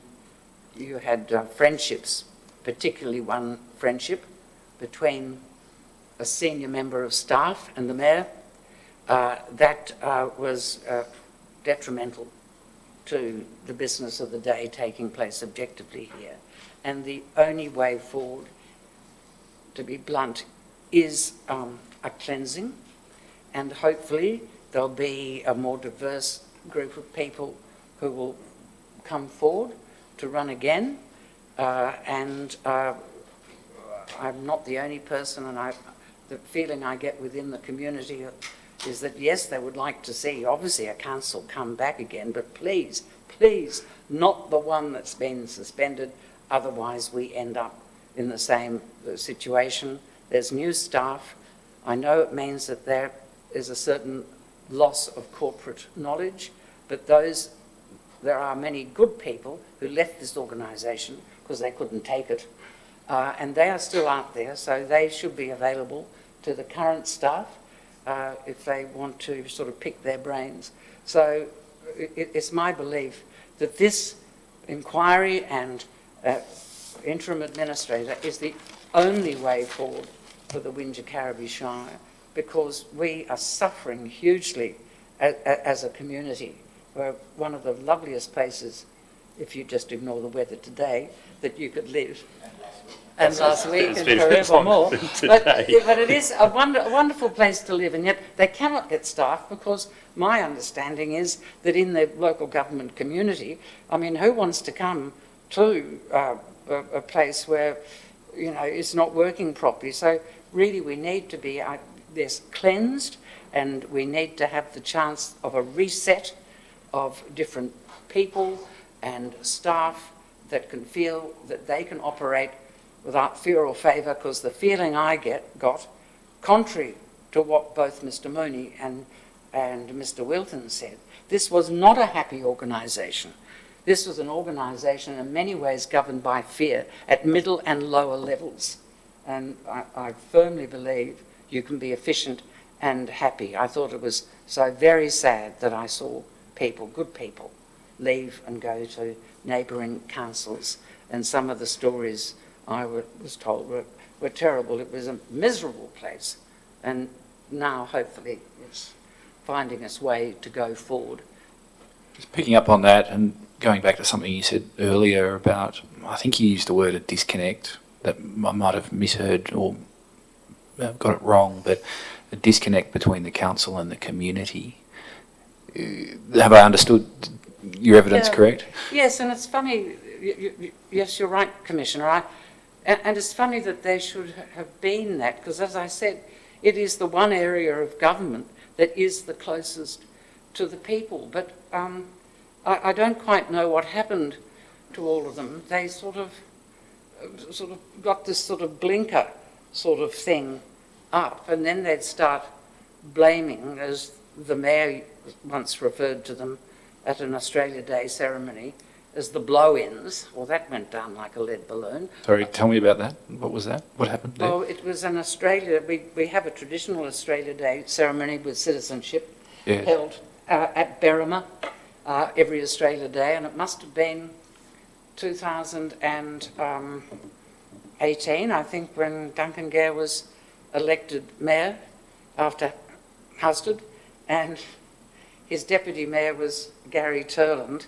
and somehow, you know, there's a format that you do, and somehow they had a bit of banter up on the stage, and it got round to, oh, lovely to see all these people, and so many locals, and then for some reason it sort of segued into, and you and I are both locals, aren't we? Yes, we're locals. Born and bred here, Mr. Mayor, unlike some of the blow-ins. And I'm sitting there with a notebook thinking, I don't believe the evidence of my own ears that they thought they were being funny and having chit-chat, but it really was the most negative thing you could have ever heard from elected officials. That, whether said in that forum or elsewhere, but looking back, is that an attitude that is held by some here? That is, you're one of us or you're not type of attitude? Yes, and fundamentally it goes back many years, and there was a man who came here and conducted research. He wrote a book, and then it became a Four Corners program, and this is back in the 70s, but it still holds good. Basically the area sort of divided up a bit in earlier days, and the so-called grand people sort of would still bounce to and fro to Sydney, being lawyers or what have you, and sitting in Burradoo, and local government, they tended to feel really wasn't something they wanted to be bothered with. So it became more the purview of local traders, shopkeepers, business people, local developers, real estate agents, and they, yes, a lot of them have been, and dairy farmers, all born here and semi-intermarried, and they began to view this organisation as theirs. So there was a them and us. But the reality is, over some years now, I mean, I'd hazard a guess that well over 50% of the voters of the Southern Highlands are not born here, so because of its proximity to Sydney. But there was a thing amongst this little group of people that somehow this was their baby, and that there is the them and us. Yes. And you know, you would see it on occasions. It's breaking down now because, quite frankly, time has taken its toll, and they've passed on, and things are, dare I say it, improving a bit, getting a little bit more. That attitude was not reflective of the talent and ability and even so-called sophistication of many of the residents here. So that's a reason, partly in my personal view, why things at the governing level here were getting out of sync with its own community. It was a bit Dad and Dave, but also, you know, I'll scratch my back and well, your back and you scratch mine. And it wasn't moving forward to reflect what was here in the community. One of the descriptions of the relationship between the council, and I'll use that as both encompassing the governing body and the organisation, so the group as a whole, not intending to pick up any particular staff members in this observation, but it's been described to me as there had been, in the last term, somewhat of an adversarial relationship at times between the governing body and the wider organisation and at least certain sections of the community. Is that something that you observed? Yes, well, I think it's fair to say you could observe that because it had developed a dysfunctionality, and one of the things I've noticed with dysfunctionality is that then things start to split, patience runs out. I mean, and also this might sound very trite and trivial to some people, but when the veneer of civil and polite behaviour goes out the door when you're expressing different views, and which it had here, God knows what was said in private. I mean, I know what was said to me. I'm still recovering from the Chinese restaurant episode. If you have all of that behaviour, yes, there's going to be, and the staff, from what is coming out here, and I could see, they were on tenterhooks. As I said, when I was the mayor, I had a feeling that I might have been the mayor, but I wasn't the one that really some senior staff were amongst the councillors taking heed of. I got that feeling that somehow I wore the chains, but the real thing that they had to keep in with, it wasn't me. Yes. Yes, Mr. Parrish, anything? I might end by just formally marking for identification the articles that you've brought in. I haven't read them yet, so I won't tender Yes. them yet, but I'll just... Thank you. Could you please just identify them for the transcript? They're a... Do you want to hand them up and I'll Yeah. I haven't got, these are, I sent them on the... oh, I see. Have you? They're not in the, we don't have them in the room ready to go? No. That's okay. All right. Well, I'll One or flag. two things I can hand in to you. No, that's all right. We'll do it out of session. So, Yes. Mr. Parrish, you're going to mark a bundle of articles? Yes. Yes. Well, notionally, and we perhaps deal with this when we resume. Yes. So it's done. Yes, I'm sorry that they came in a bit close to curtain up time. But No, that's quite all right. A bit of technical issues. Yes. All right. Well, why don't I just do it after we resume? Yes. Thank you. And you don't have anything further? No. Zachariah, thank you very much for your attendance today. Thank you, Commissioner. I do appreciate that answering a summons has taken you away from whatever else you would be doing on this fine rainy day, so Oh, that's no, much appreciated. I've got my son being married on Saturday, so as long as I make it down there for the wedding is the main thing. Leave early. Thank you for your attendance. you. Thank you You're free to very go. Mr. Parrish, at 2 o'clock we have Mr. Ryan, Yes, that's correct. and he is coming to us over Zoom, isn't he? Not because he's somewhere else. All right. Should we perhaps resume at 2:15? If a message could be sent to Mr. Ryan at 2:15 before I adjourn. You played to Mr. Marquart a grab of a meeting. Do you tender that? I intend to tender as a bundle notionally the electronic matters, which are going to include some videos I see. next week. I see. So that it's going to was my form part of a intention. later Yes, tender. Yes. All right. That's my intention. All right. Okay. Well, I'll adjourn until 2:15. Thank you. Thank you.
Yes, we'll resume. Mr. Ryan, this is the Commissioner. You can't see me because of the way we've had to set up this room to have you kindly joining us from wherever you may be. Hopefully not as rainy as it is here, but Mr. Broad will administer an oath or an affirmation, and then the person you can see on the screen is Councillor assisting, and he'll ask you some questions.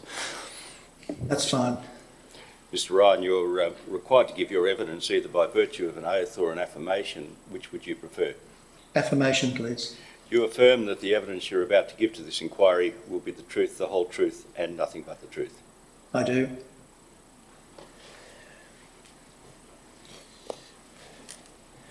Thank you, Mr. Ryan. Can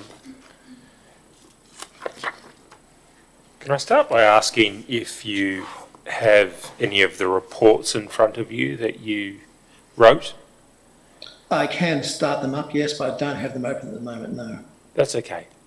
We might see how we go, and if you need to refresh your memory from time to time, you can pull them up. I will, yes.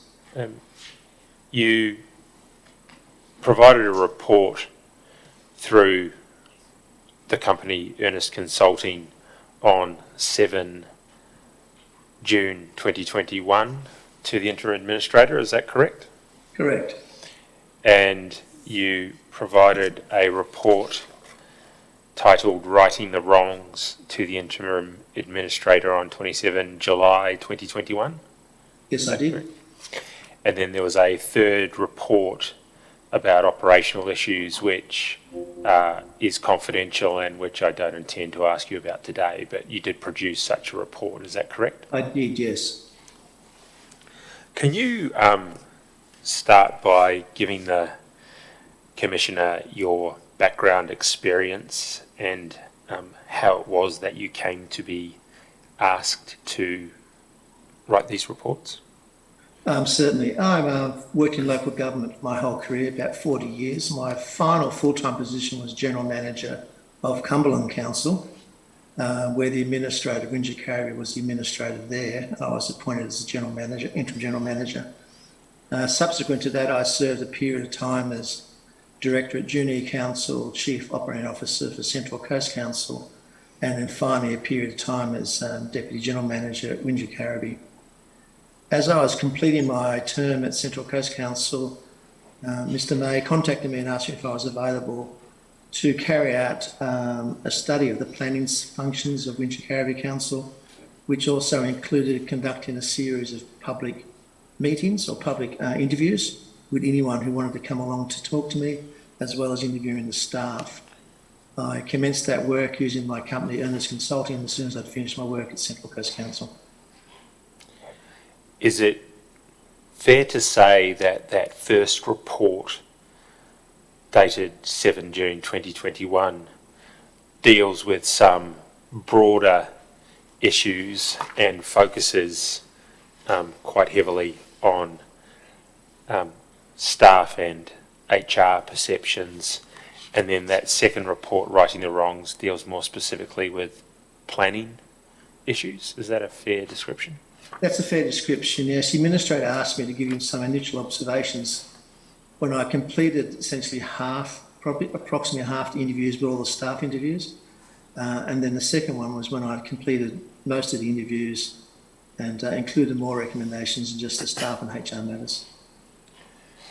When you commenced the interviews with staff, what was your remit? What were you trying to ascertain at that stage? It was relatively simple. I just wanted to find out their perceptions of what their work experience was like at the council. I came in with a fair understanding of the situation Wingecarribee was in, but not in detail. I wanted to get as many staff as possible to give me their views about their working life and the functions that they performed at the council, to give me a perspective of exactly what they were facing. Can I just pause there? You were the Deputy General Manager for a time at Wingecarribee Shire Council, is that correct? Yes, I was. What period was that for? So 3 months between that second report and the final report. Thank you. And how did you conduct those interviews? Was it just a matter of sitting down with staff members face to face at that time and asking them questions?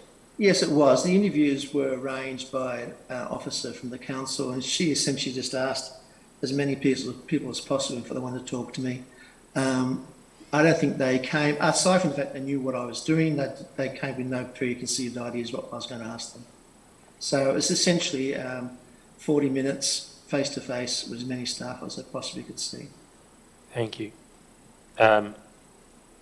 You also met with members of the public, is that correct? Yes, I did, about 70, I think. Do their views form part of your first report, your second report, or a bit of both? A bit of both. I hadn't finished the public ones by the first report, but there were some general observations I made which were more confirmed the more interviews I conducted. They were on similar issues. Thank you.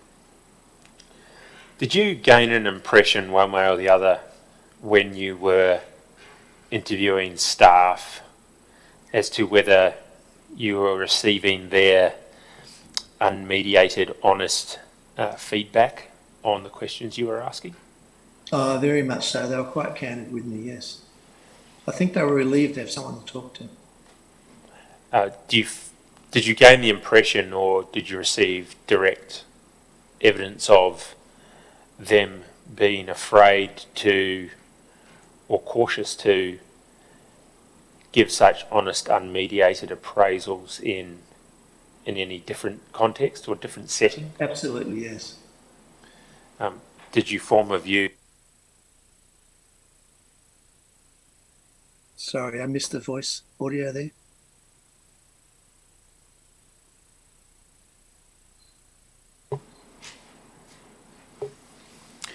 Did you form a view, Mr. Ryan, as to why they might be cautious to provide their views in other forums or in other ways?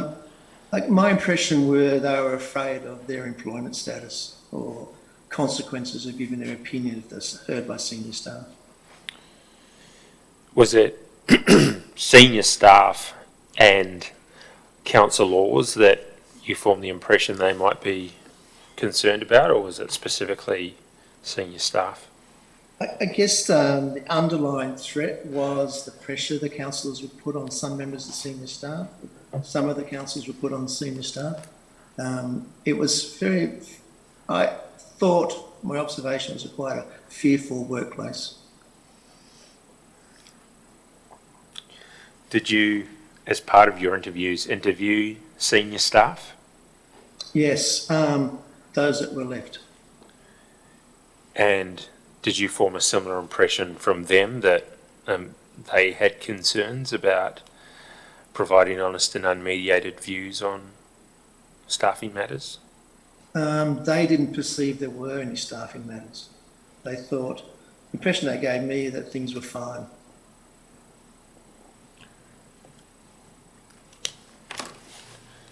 I'll deal with some of the themes which you identified with interviews from staff members. It's on page 2 of your interim report, but I'll take you through them. So you can have them in front of you if you want, but it may not be necessary. Your first bullet point was that there was a poor or no leadership, which manifests in a lack of trust in their decision making and a lack of authority to make decisions. What led you to that conclusion? Well, it's the impression, especially from the planning staff, that their ability to respond without fear and favour is quite difficult for them to do that. And there was also the impression from middle management that they had very little access to even basic management tools like staff reports, budgets, those things. They had no idea how they were going financially or the expenditure they were incurring. There seemed to be very little in the way of communication from senior management to middle management and junior staff. They just felt as though they were disempowered. And in your impression or view, was that something that was being caused by mismanagement at senior staff level? That's my impression of what I would call appropriate management local government, is not to do it that way. Yes. My management style is an inclusive one where communication and information must be given to all members of staff, particularly middle management, for them to do their job properly. That reference to poor or no leadership, in your impression, did that extend to the governing body councillor level, or were you referring specifically to senior staff and executive levels in that? Senior staff and executive level in that context, yes. Did you observe any concerns or problems about the way councillors were conducting themselves in the meetings that you had? It was two instances come to mind. The first one, and I think I've recorded that in my report, was clearly where a report on a development application was modified by senior staff at the behest of the council. And the second one was to do with strategic planning reports, where that staff members made it quite clear that their recommendations were directed to satisfy the council requirements, council law requirements. As someone who has considerable experience in local government, in your view, is that an appropriate thing to do? It's totally inappropriate. Firstly, in respect of the development applications, the Independent Commissioner Against Corruption has made it quite clear that the officers should be allowed to give their opinion. Planning is not a science, it's an art, in my opinion, and therefore what is nice to one people may not be nice to somebody else. And it also should be co-signed, so there should be two signatures on every recommendation to council on a development application matter. Strategic planning matters, again, the staff must be allowed to give their unfettered opinion to the elected bodies. Elected bodies' option to adopt that or adopt another opinion, but they should not be fettered in any way in what opinion they give to the elected body. And what, in your experience, is the appropriate way to query or deal with issues that a councillor may have if they... Well, there's two forums you can do that in. Obviously, you could have a councillor briefing session where there's a free exchange of ideas. No decision can be made at such a session, but the councillors are in ability to question the senior staff who managed or authored the reports. And then, of course, the ultimate test is questions into council chambers in a formal meeting. On the topic of council briefings, did you receive any feedback from staff when you were doing these interviews about council briefings, whether good or bad? There was certainly some negative comments about the way the council briefings were run. Similarly, there was negative comments from members of the public along the same lines.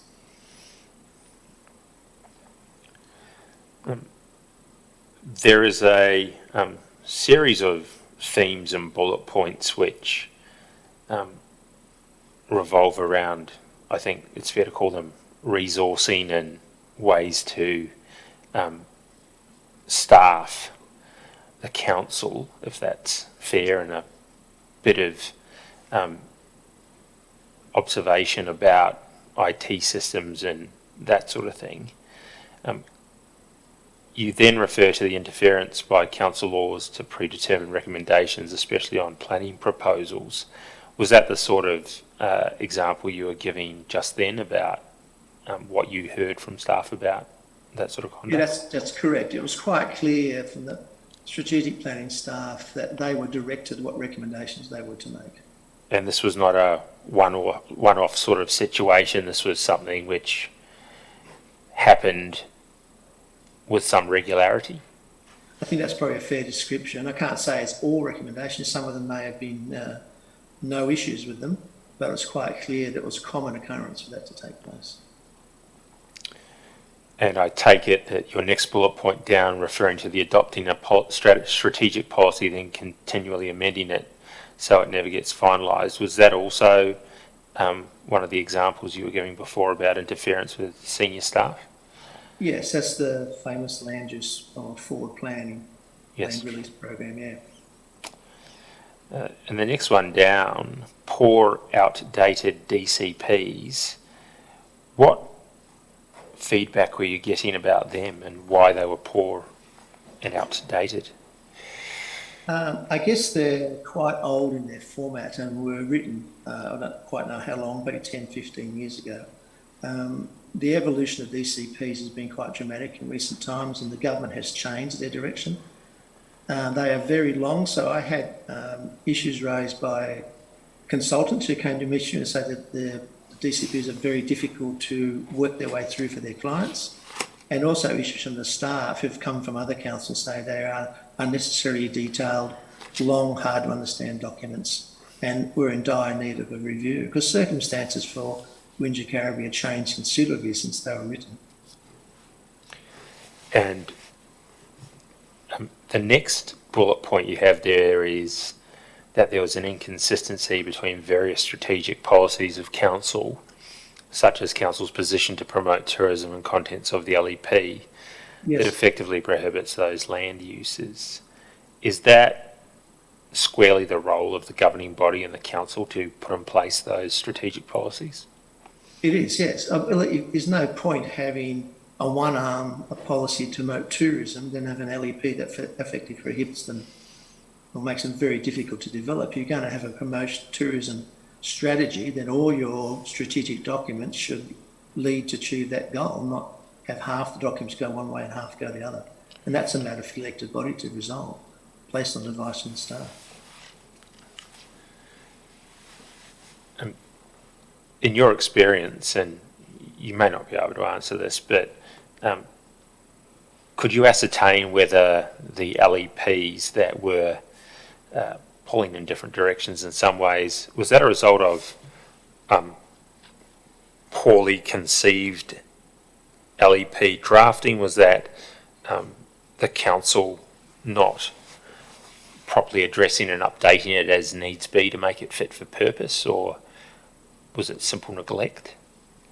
I think it could be a combination of all those things. It could be that different voting patterns had given rise to amendments to the LEP, but hadn't given rise to amendments to the strategic documents, or there was little emphasis on amending the strategic documents to make them consistent with each other. A lot of councils don't, I guess, spend the time to make all their strategic documents align correctly. Thank you.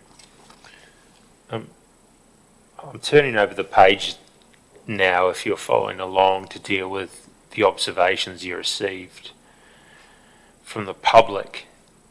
And the first one was that there appeared to be no commitment to any of the normal ideals of customer service. Can you explain what led you to that conclusion? I asked to see a copy of their customer service charter or the customer service strategy, and I was advised there wasn't one, and that the reason for that was that the previous senior administration didn't believe or want one. And I would expect to see in a document like that response time for communication, emails, telephones, written communication, response time for processing applications, keeping applicants informed, all those sort of normal customer service things were just missing. And your next bullet point is applications take too long. Some types of applications, such as simple DAs, are dealt with in good time. Is that just the usual complaints that one can expect possibly with any council, or in your experience was this something outside the norm, this feedback you were receiving? I have to say, and it's not a good statement from my profession as a planner, that often is an observation that many councils have levied at them. But it seems in Wingecarribee's case, the time taken was quite extraordinary, and the workload that individual staff members had was unbelievably high, and not surprising they couldn't do their job properly. And your next observation was that there were continual requests for more information or changes to the details of an application. Does that partly feed into the previous observation, the length of the DA taken and the lack of commitment to customer service and dealing with applications? I think there's a third element to that. So firstly, the complexity of the DCP made it hard for the staff to know if they had enough information. Like additional clauses could arrive, foreign referrals. It seems that some applications got dealt with quickly and some applications got dealt with slowly. But I think in terms, if there's a pressure on staff to approve everything, one of the methods they have to use is continue to get more information. To me, I would prefer the situation where the application is incomplete to send it back, give the applicant their money back, and then work with that applicant to submit a new application. Otherwise, you're spending council resources trying to finalise application, and the fees you're receiving going nowhere to cover the cost of that expenditure, which is disadvantaging the people whose applications are complete. And does that also feed into the next two observations you make, that there were inconsistent processes and outcomes, and that different staff asked for changes on the layout and typography of plans? Does that feed into those previous observations, that there was an inconsistency of approach? Yeah, that's the observations of the community, especially the consultants they dealt with. Yes. And I think it could come about because there are a lot of contractors employed by council, and the applicants or the professional applicants would be dealing with different people each application they proceed, and they ask for different ways of doing things. And one of the simplest things council can do is to make it quite clear exactly what information you need to see and how you wish to have it presented, so the applicants are well aware what the obligations are on them before they make their applications. And can I just skip down to your last observation, that the DCPs are sometimes rigidly adhered to whilst other times they are not? Can you explain what that observation means, at least from the point of view of the community, or how that came about? Again, for members of the communities, some parts of DCP, they have a rigid measurement, how far you've got to be away from something or how close you had to be to something.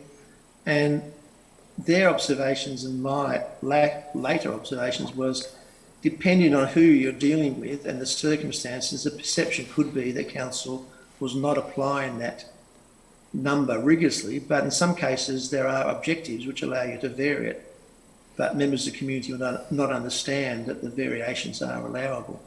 So it's that sort of communication and transparency to the community is not there, and it gives rise to the impression that favours are being given or there are inconsistencies. There may well be inconsistencies, but that is how that perception can arise.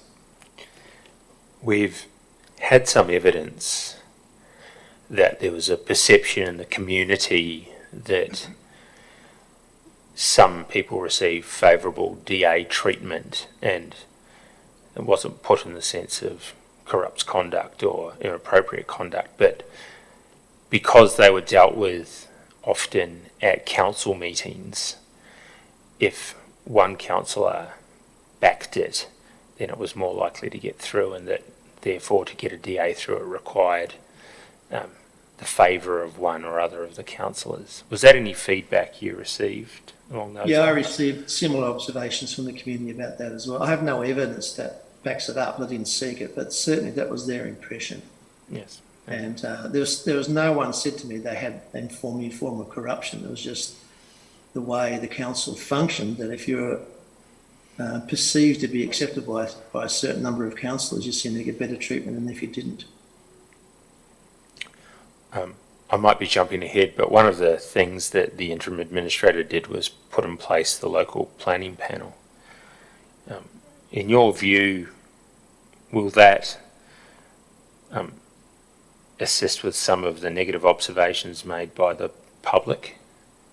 I have to point out, I was the first council in New South Wales to have a planning panel in place with delegated powers, and I created them in the first idea at that council.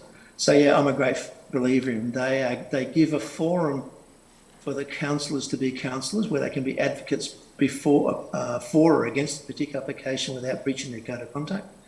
it gives a forum for the applicants to present their arguments, and it gives a forum for the public to present their concerns in front of a body who are independent of the political process. Well, you would say that, wouldn't you, Mr. Ryan? Oh, absolutely, yeah. Because I created them, yes, absolutely. But I guess I've had a lot of experience Yes. working with both councils prior to having no panels, then having independent hearing assessment panels where recommendations were made, and then creating panels with delegated power. So yes, I am very biased in front of them, in favour of them.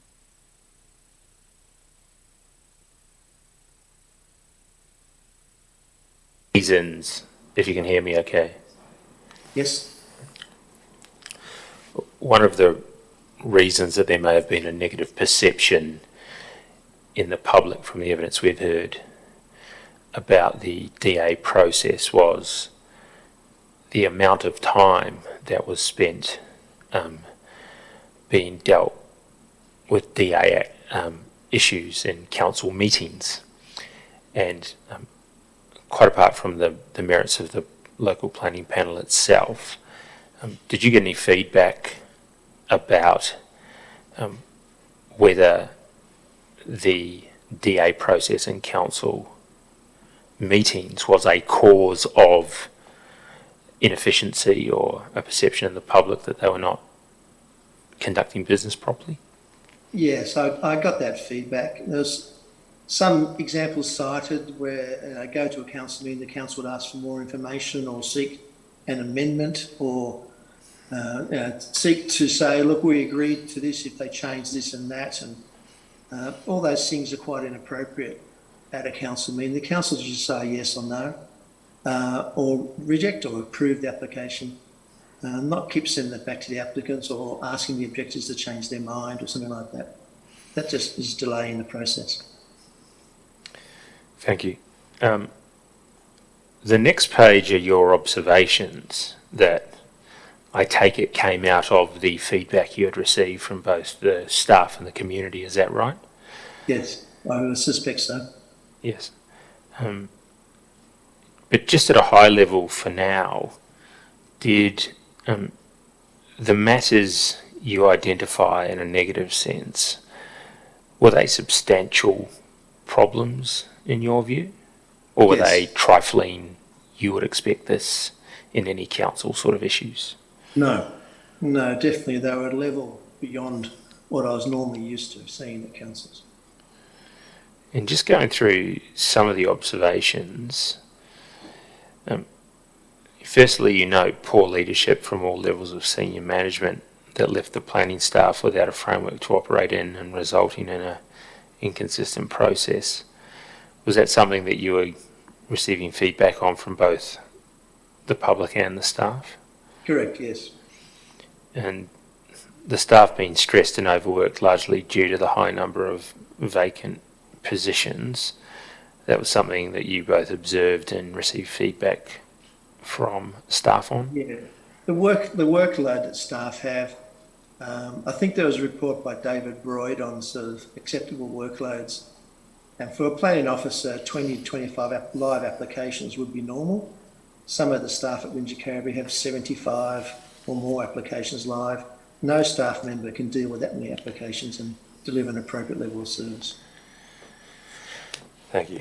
I'm going to skip a few of these because they're a bit more process driven rather than within the inquiry, but you made the observation that there seemed to be a disconnect between the council's strategic goals and priorities and the statutory planning instruments, and there appears to be a council commitment to promoting tourism. However, the LEP has many provisions that limit or prohibit that outcome. We were talking about that before, but how did you see that affected staff and the community when these inconsistencies were manifest? Well, I had two examples about the particular type of rural tourist facility that was supposed to be promoted by council's tourism staff. But when the people tried to apply to get consent for it, there's all sorts of complexities put in their way. And I guess what I recall one of the most ludicrous ones they're asking for was An interpretation of the clause meant they were asking applicants to supply them their full income details to prove that they're actually carrying out agriculture before they give consent to carry out the tourist facility, which is not what planning is designed to do. And that led to, I think, unnecessary stress and trauma for both the staff and the applicants to try and work their way through this interpretation. And to me, if you've got a strategic direction to promote tourism, you modify your planning instruments and your development control plans to facilitate that strategic decision, not to hinder it. And that's the role of the governing body, am I correct? Absolutely, yes. And just leaping over the page there, about halfway down, I think expanding on that point you just made, you say, Council has a wide range of tools it must use to deliver its desired future, and these need to be up to date, coordinated, integrated into all aspects of Council activities, reviewed constantly and subject to annual performance measurement. These tools include, and then you list the Community Strategic Plan, Local Environment Plan, Asset Management Plan, Operational Plan, and Long-Term Financial Plan. Were those plans, in your view, both fit for purpose or indeed even in existence? They appear to be in existence. Yeah. Whether they were fit for purpose, I can't answer that truthfully. I know that the LEP is old, but constant review, the DCPs were definitely old. I had some very concerning fears about the asset management plans, but I didn't get to see them in detail. But just the way the council operated indicated to me those documents were not meshed, integrated, or kept up to date. Otherwise, some of the issues that have been arising wouldn't arise. And given your previous answer that was the role of the governing body to set those strategic goals and priorities, did you think therefore that the governing body had failed in their role there? I think so. I find it hard to believe that the senior staff didn't know what they should have done. Whether the governing body actively voted against doing it or whether they just didn't care, I don't know the answer to that question. But I can see that the lack of community satisfaction surveys, the lack of customer satisfaction surveys, the normal feedback tools that I get what I call a modern council would have, they're absent at Wingecarribee. Thank you. Commissioner, I was going to move off the specific issues in this document unless you have anything to ask Mr. Ryan on that. No, thank you. Can I just ask, generally, following your interviews and the preparation of this first report, how you were struck by the feedback you were getting from staff? The staff feedback concerned me most of all. I thought they were fearful of their jobs, they were overworked, they were underpaid, and they were working in what I perceive as a sort of management vacuum without any clear direction as to why they were doing what they were doing. Can I just ask you about your time as Deputy General Manager for 3 months? Can you remind me when that was? Without going to my diary, somewhere between the second report and the third report. When the interim administrator was in place? Yes, yeah. I finished the final report after I'd finished my full-time employment, and the second report was just before I started the full-time employment. Did your experiences as the Deputy General Manager confirm what you had heard in the interviews that you had done? Yes, very much so. Do you have any other general observations about how the staff morale and how they were able to interact during your time as Deputy General Manager? Well, it's obviously complicated by the COVID restrictions, and so we're all working from home, so there's no personal contact, which is unfortunate.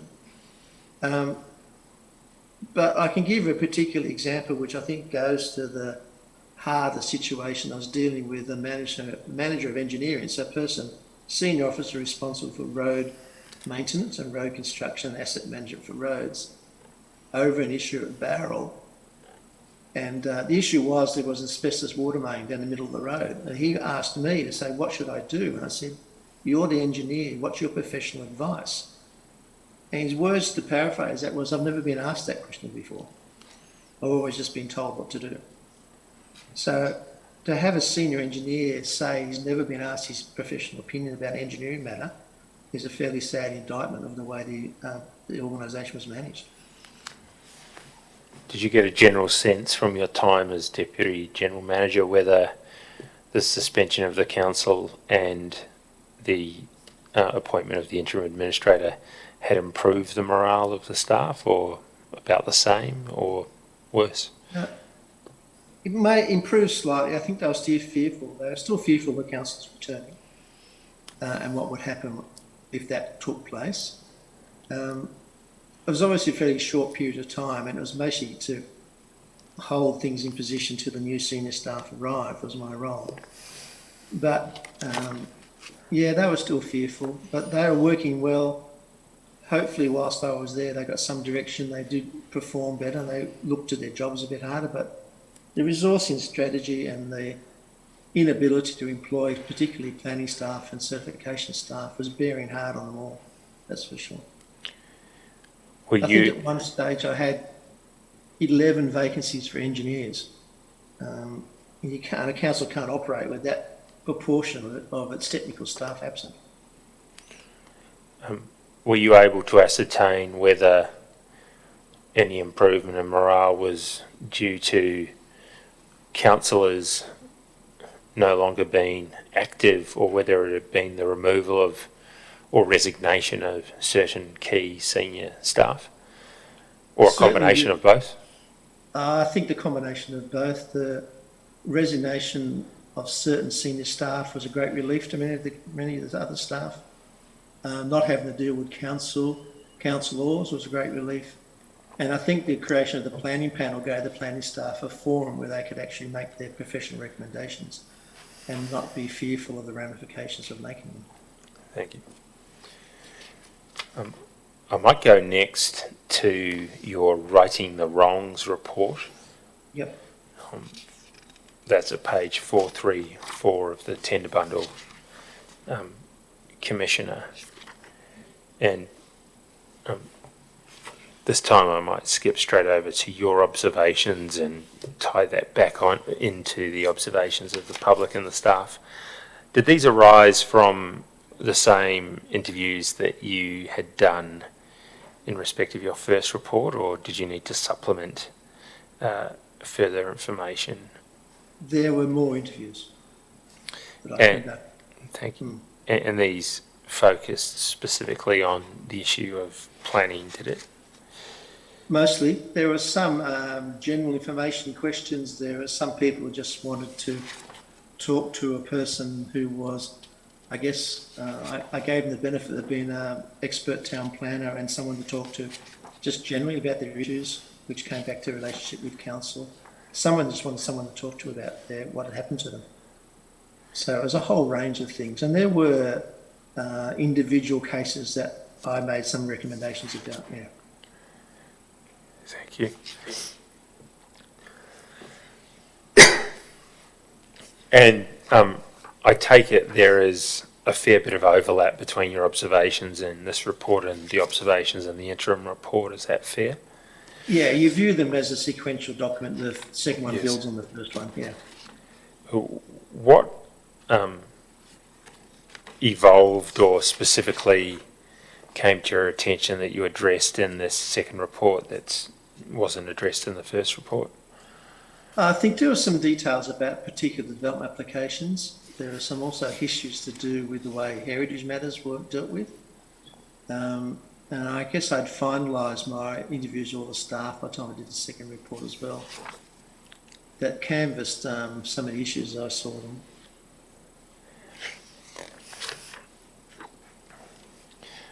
Can I take you to page 445?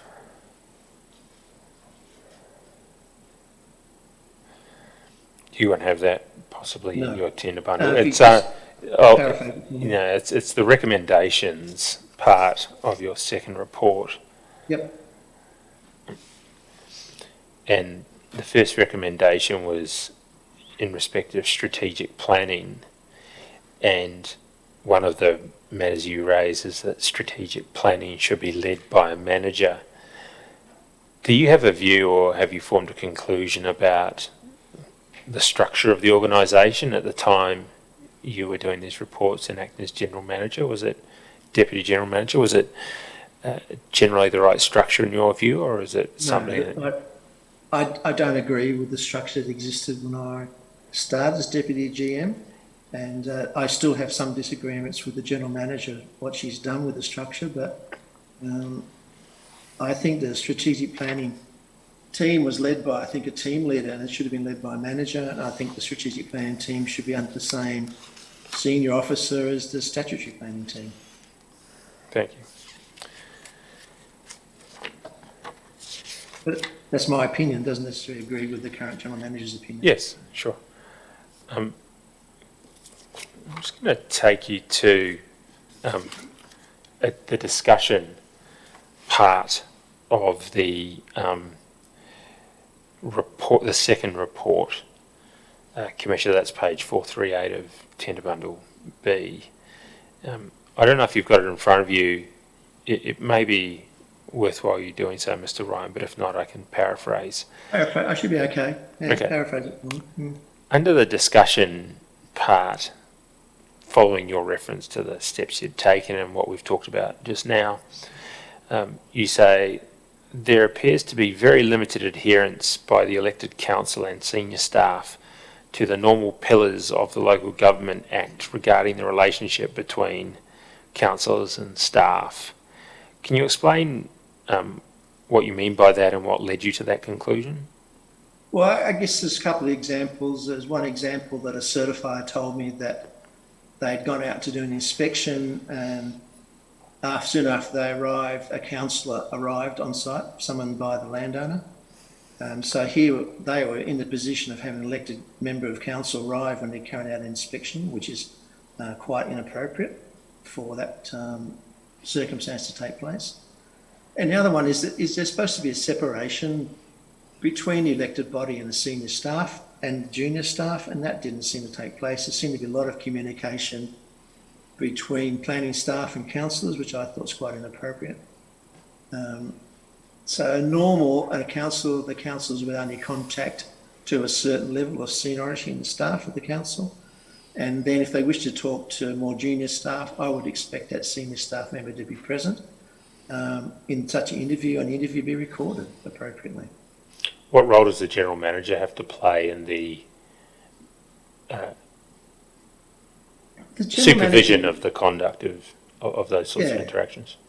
The general manager's role, in my belief, is to facilitate that, because that's a role for the council to have, is to be able to talk to senior staff, but to facilitate in such a way that's transparent and that the members of the public understand what the interaction is. I would normally, if I was running that situation, I would publish the notes of those meetings on the web page if it's part of a development application or planning proposal, so the community understand exactly what took place.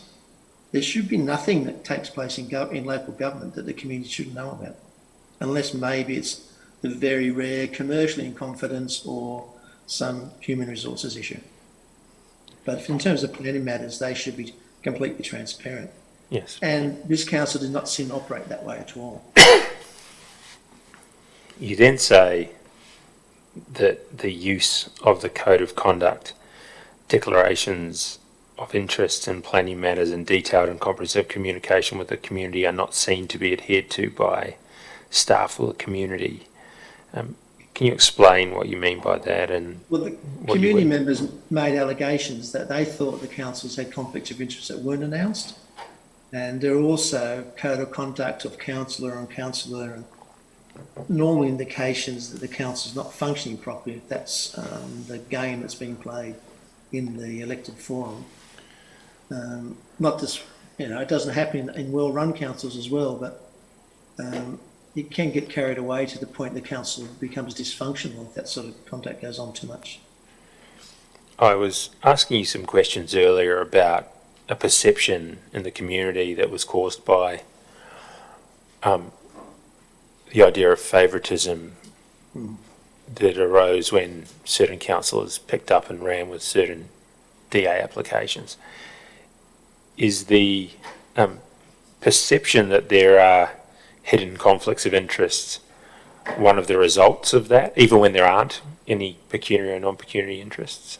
I believe so, yes. If that, it's easy to create an impression for a member of the public if a councillor is suddenly strident for or against a particular application, they just jump to the conclusion and wonder what's going on about that.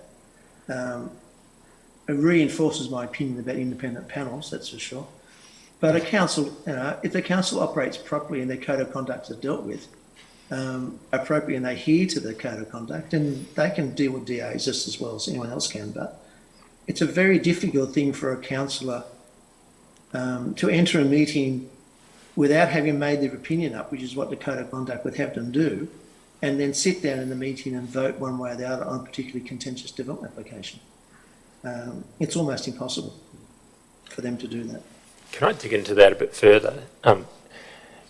In your view, even if it's not a specific pecuniary or non-pecuniary interest, which may put the councillor in conflict, is there the possibility that a councillor picking up and promoting a certain DA, can that still be a breach of the code of conduct in your view? Yes, absolutely. The code of conduct implies they should come to the meeting without their mind made up or not having expressed publicly what their decision is going to be. As soon as the councillor expresses publicly what their opinion before the meeting, then they have a conflict of interest straight away. And do I take it from that that at least one of the solutions to deal with that is that the councillor should not vote on any DA which they have publicly propounded? Yes. And the other option is to just not publicly propound DAs at all.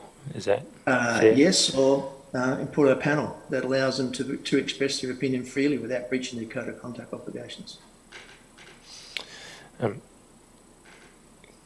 I then go down a few paragraphs? We were talking before about the various strategic planning instruments available to council, and I asked you your opinion and view on some of them. Yeah. You conclude in the report by saying the coordination of all these functions is not evident at WSC. To the contrary, there appears to be a complete lack of any serious commitment to even the most basic strategic planning functions.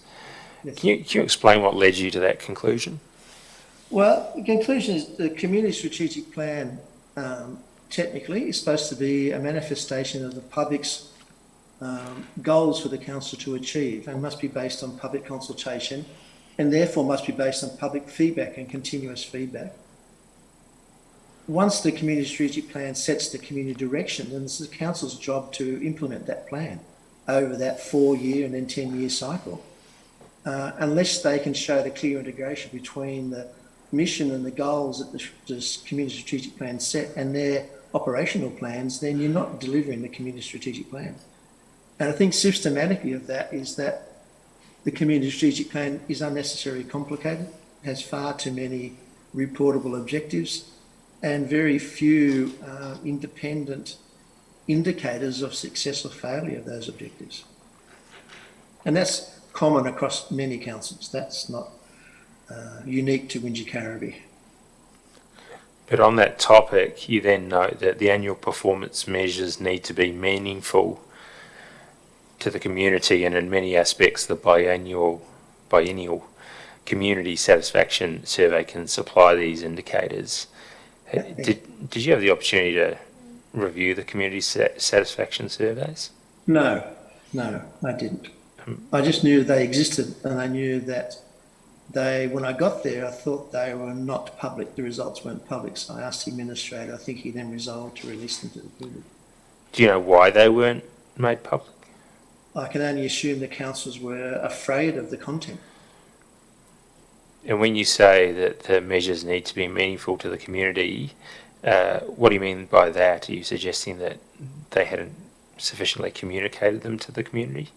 I think, and it's just not particular to Wingecarribee, a lot of councils create documents that are so complex the community can't understand them. The art of the community strategic plan is to present the community a small number of clear objectives which have a measure. And maybe the measure, for instance, could be reduction in crime. In one of my previous councils, person-on-person crime was a big issue, and council had a role in doing some things that helped mitigate that. Another previous council had concerns the community that the council laws were not transparent in decision making. That's easy to measure. How our council's financiers publish on the internet, our council's decision making processes open to the public to see, and then simple customer service details. How fast have you answered the correspondence? How fast have you dealt with emails and customer service? What's your processing time for applications? These things are relatively simple, and if the community can see them, then they understand the way council functions. The final one, I think, is the most difficult one, is to make council's finances clear and unambiguous and easy to understand. And that's probably the most difficult thing to achieve. Thank you. Commissioner, I don't have any further specific questions at this time. Mr. Ryan, can you hear me, even though you can't see me? I can indeed, Commissioner, yes. Yes. While we're on the topic of surveys, I just thought I'd use your local government experience, and this is a general question, seeing as though you indicated you didn't see them. But if an overall satisfaction score in a community survey went from 82% to 65% in a 6-year period, would that cause you some concern? Yeah, I would have resigned if that happened to me. That's appalling.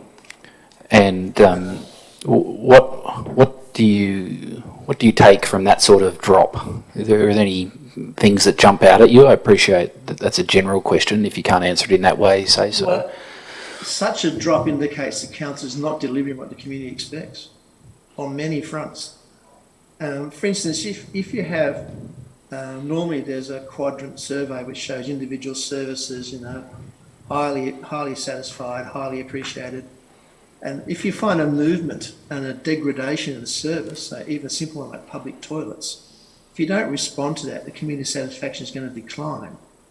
If you do respond and halt the decline in satisfaction, that's good. If you can turn it around, that's what you should be doing. The satisfaction survey is something that council senior staff should live on, because that's proof that they're either doing their job or they're not doing their job.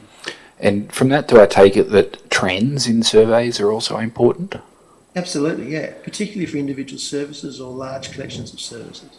And just putting this again at the overall satisfaction level, although I appreciate your comments that finer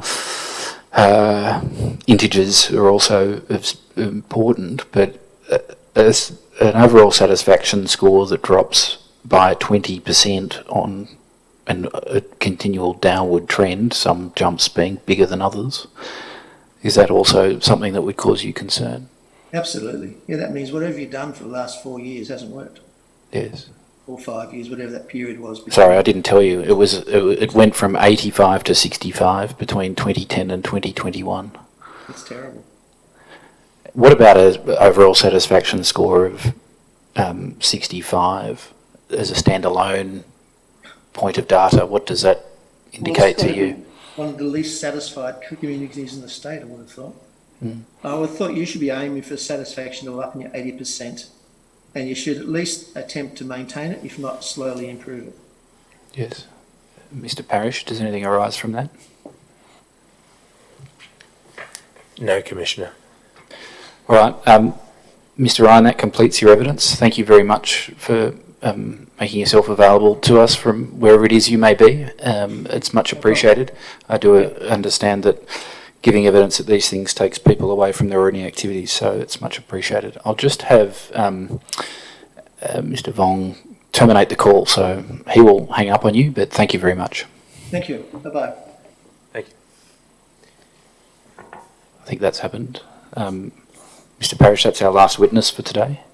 One thing that occurred to me during Mr. Ryan's evidence, and whether you can make some inquiries about this, is I've had some suggestion that staffing issues have been prevalent for some time. It also appears to be suggested to me that it is a new phenomenon, largely developing following the suspension of the governing body.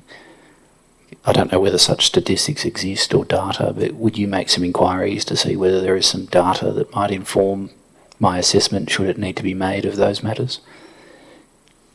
Yes, Commissioner. Is there anything else I need to do today?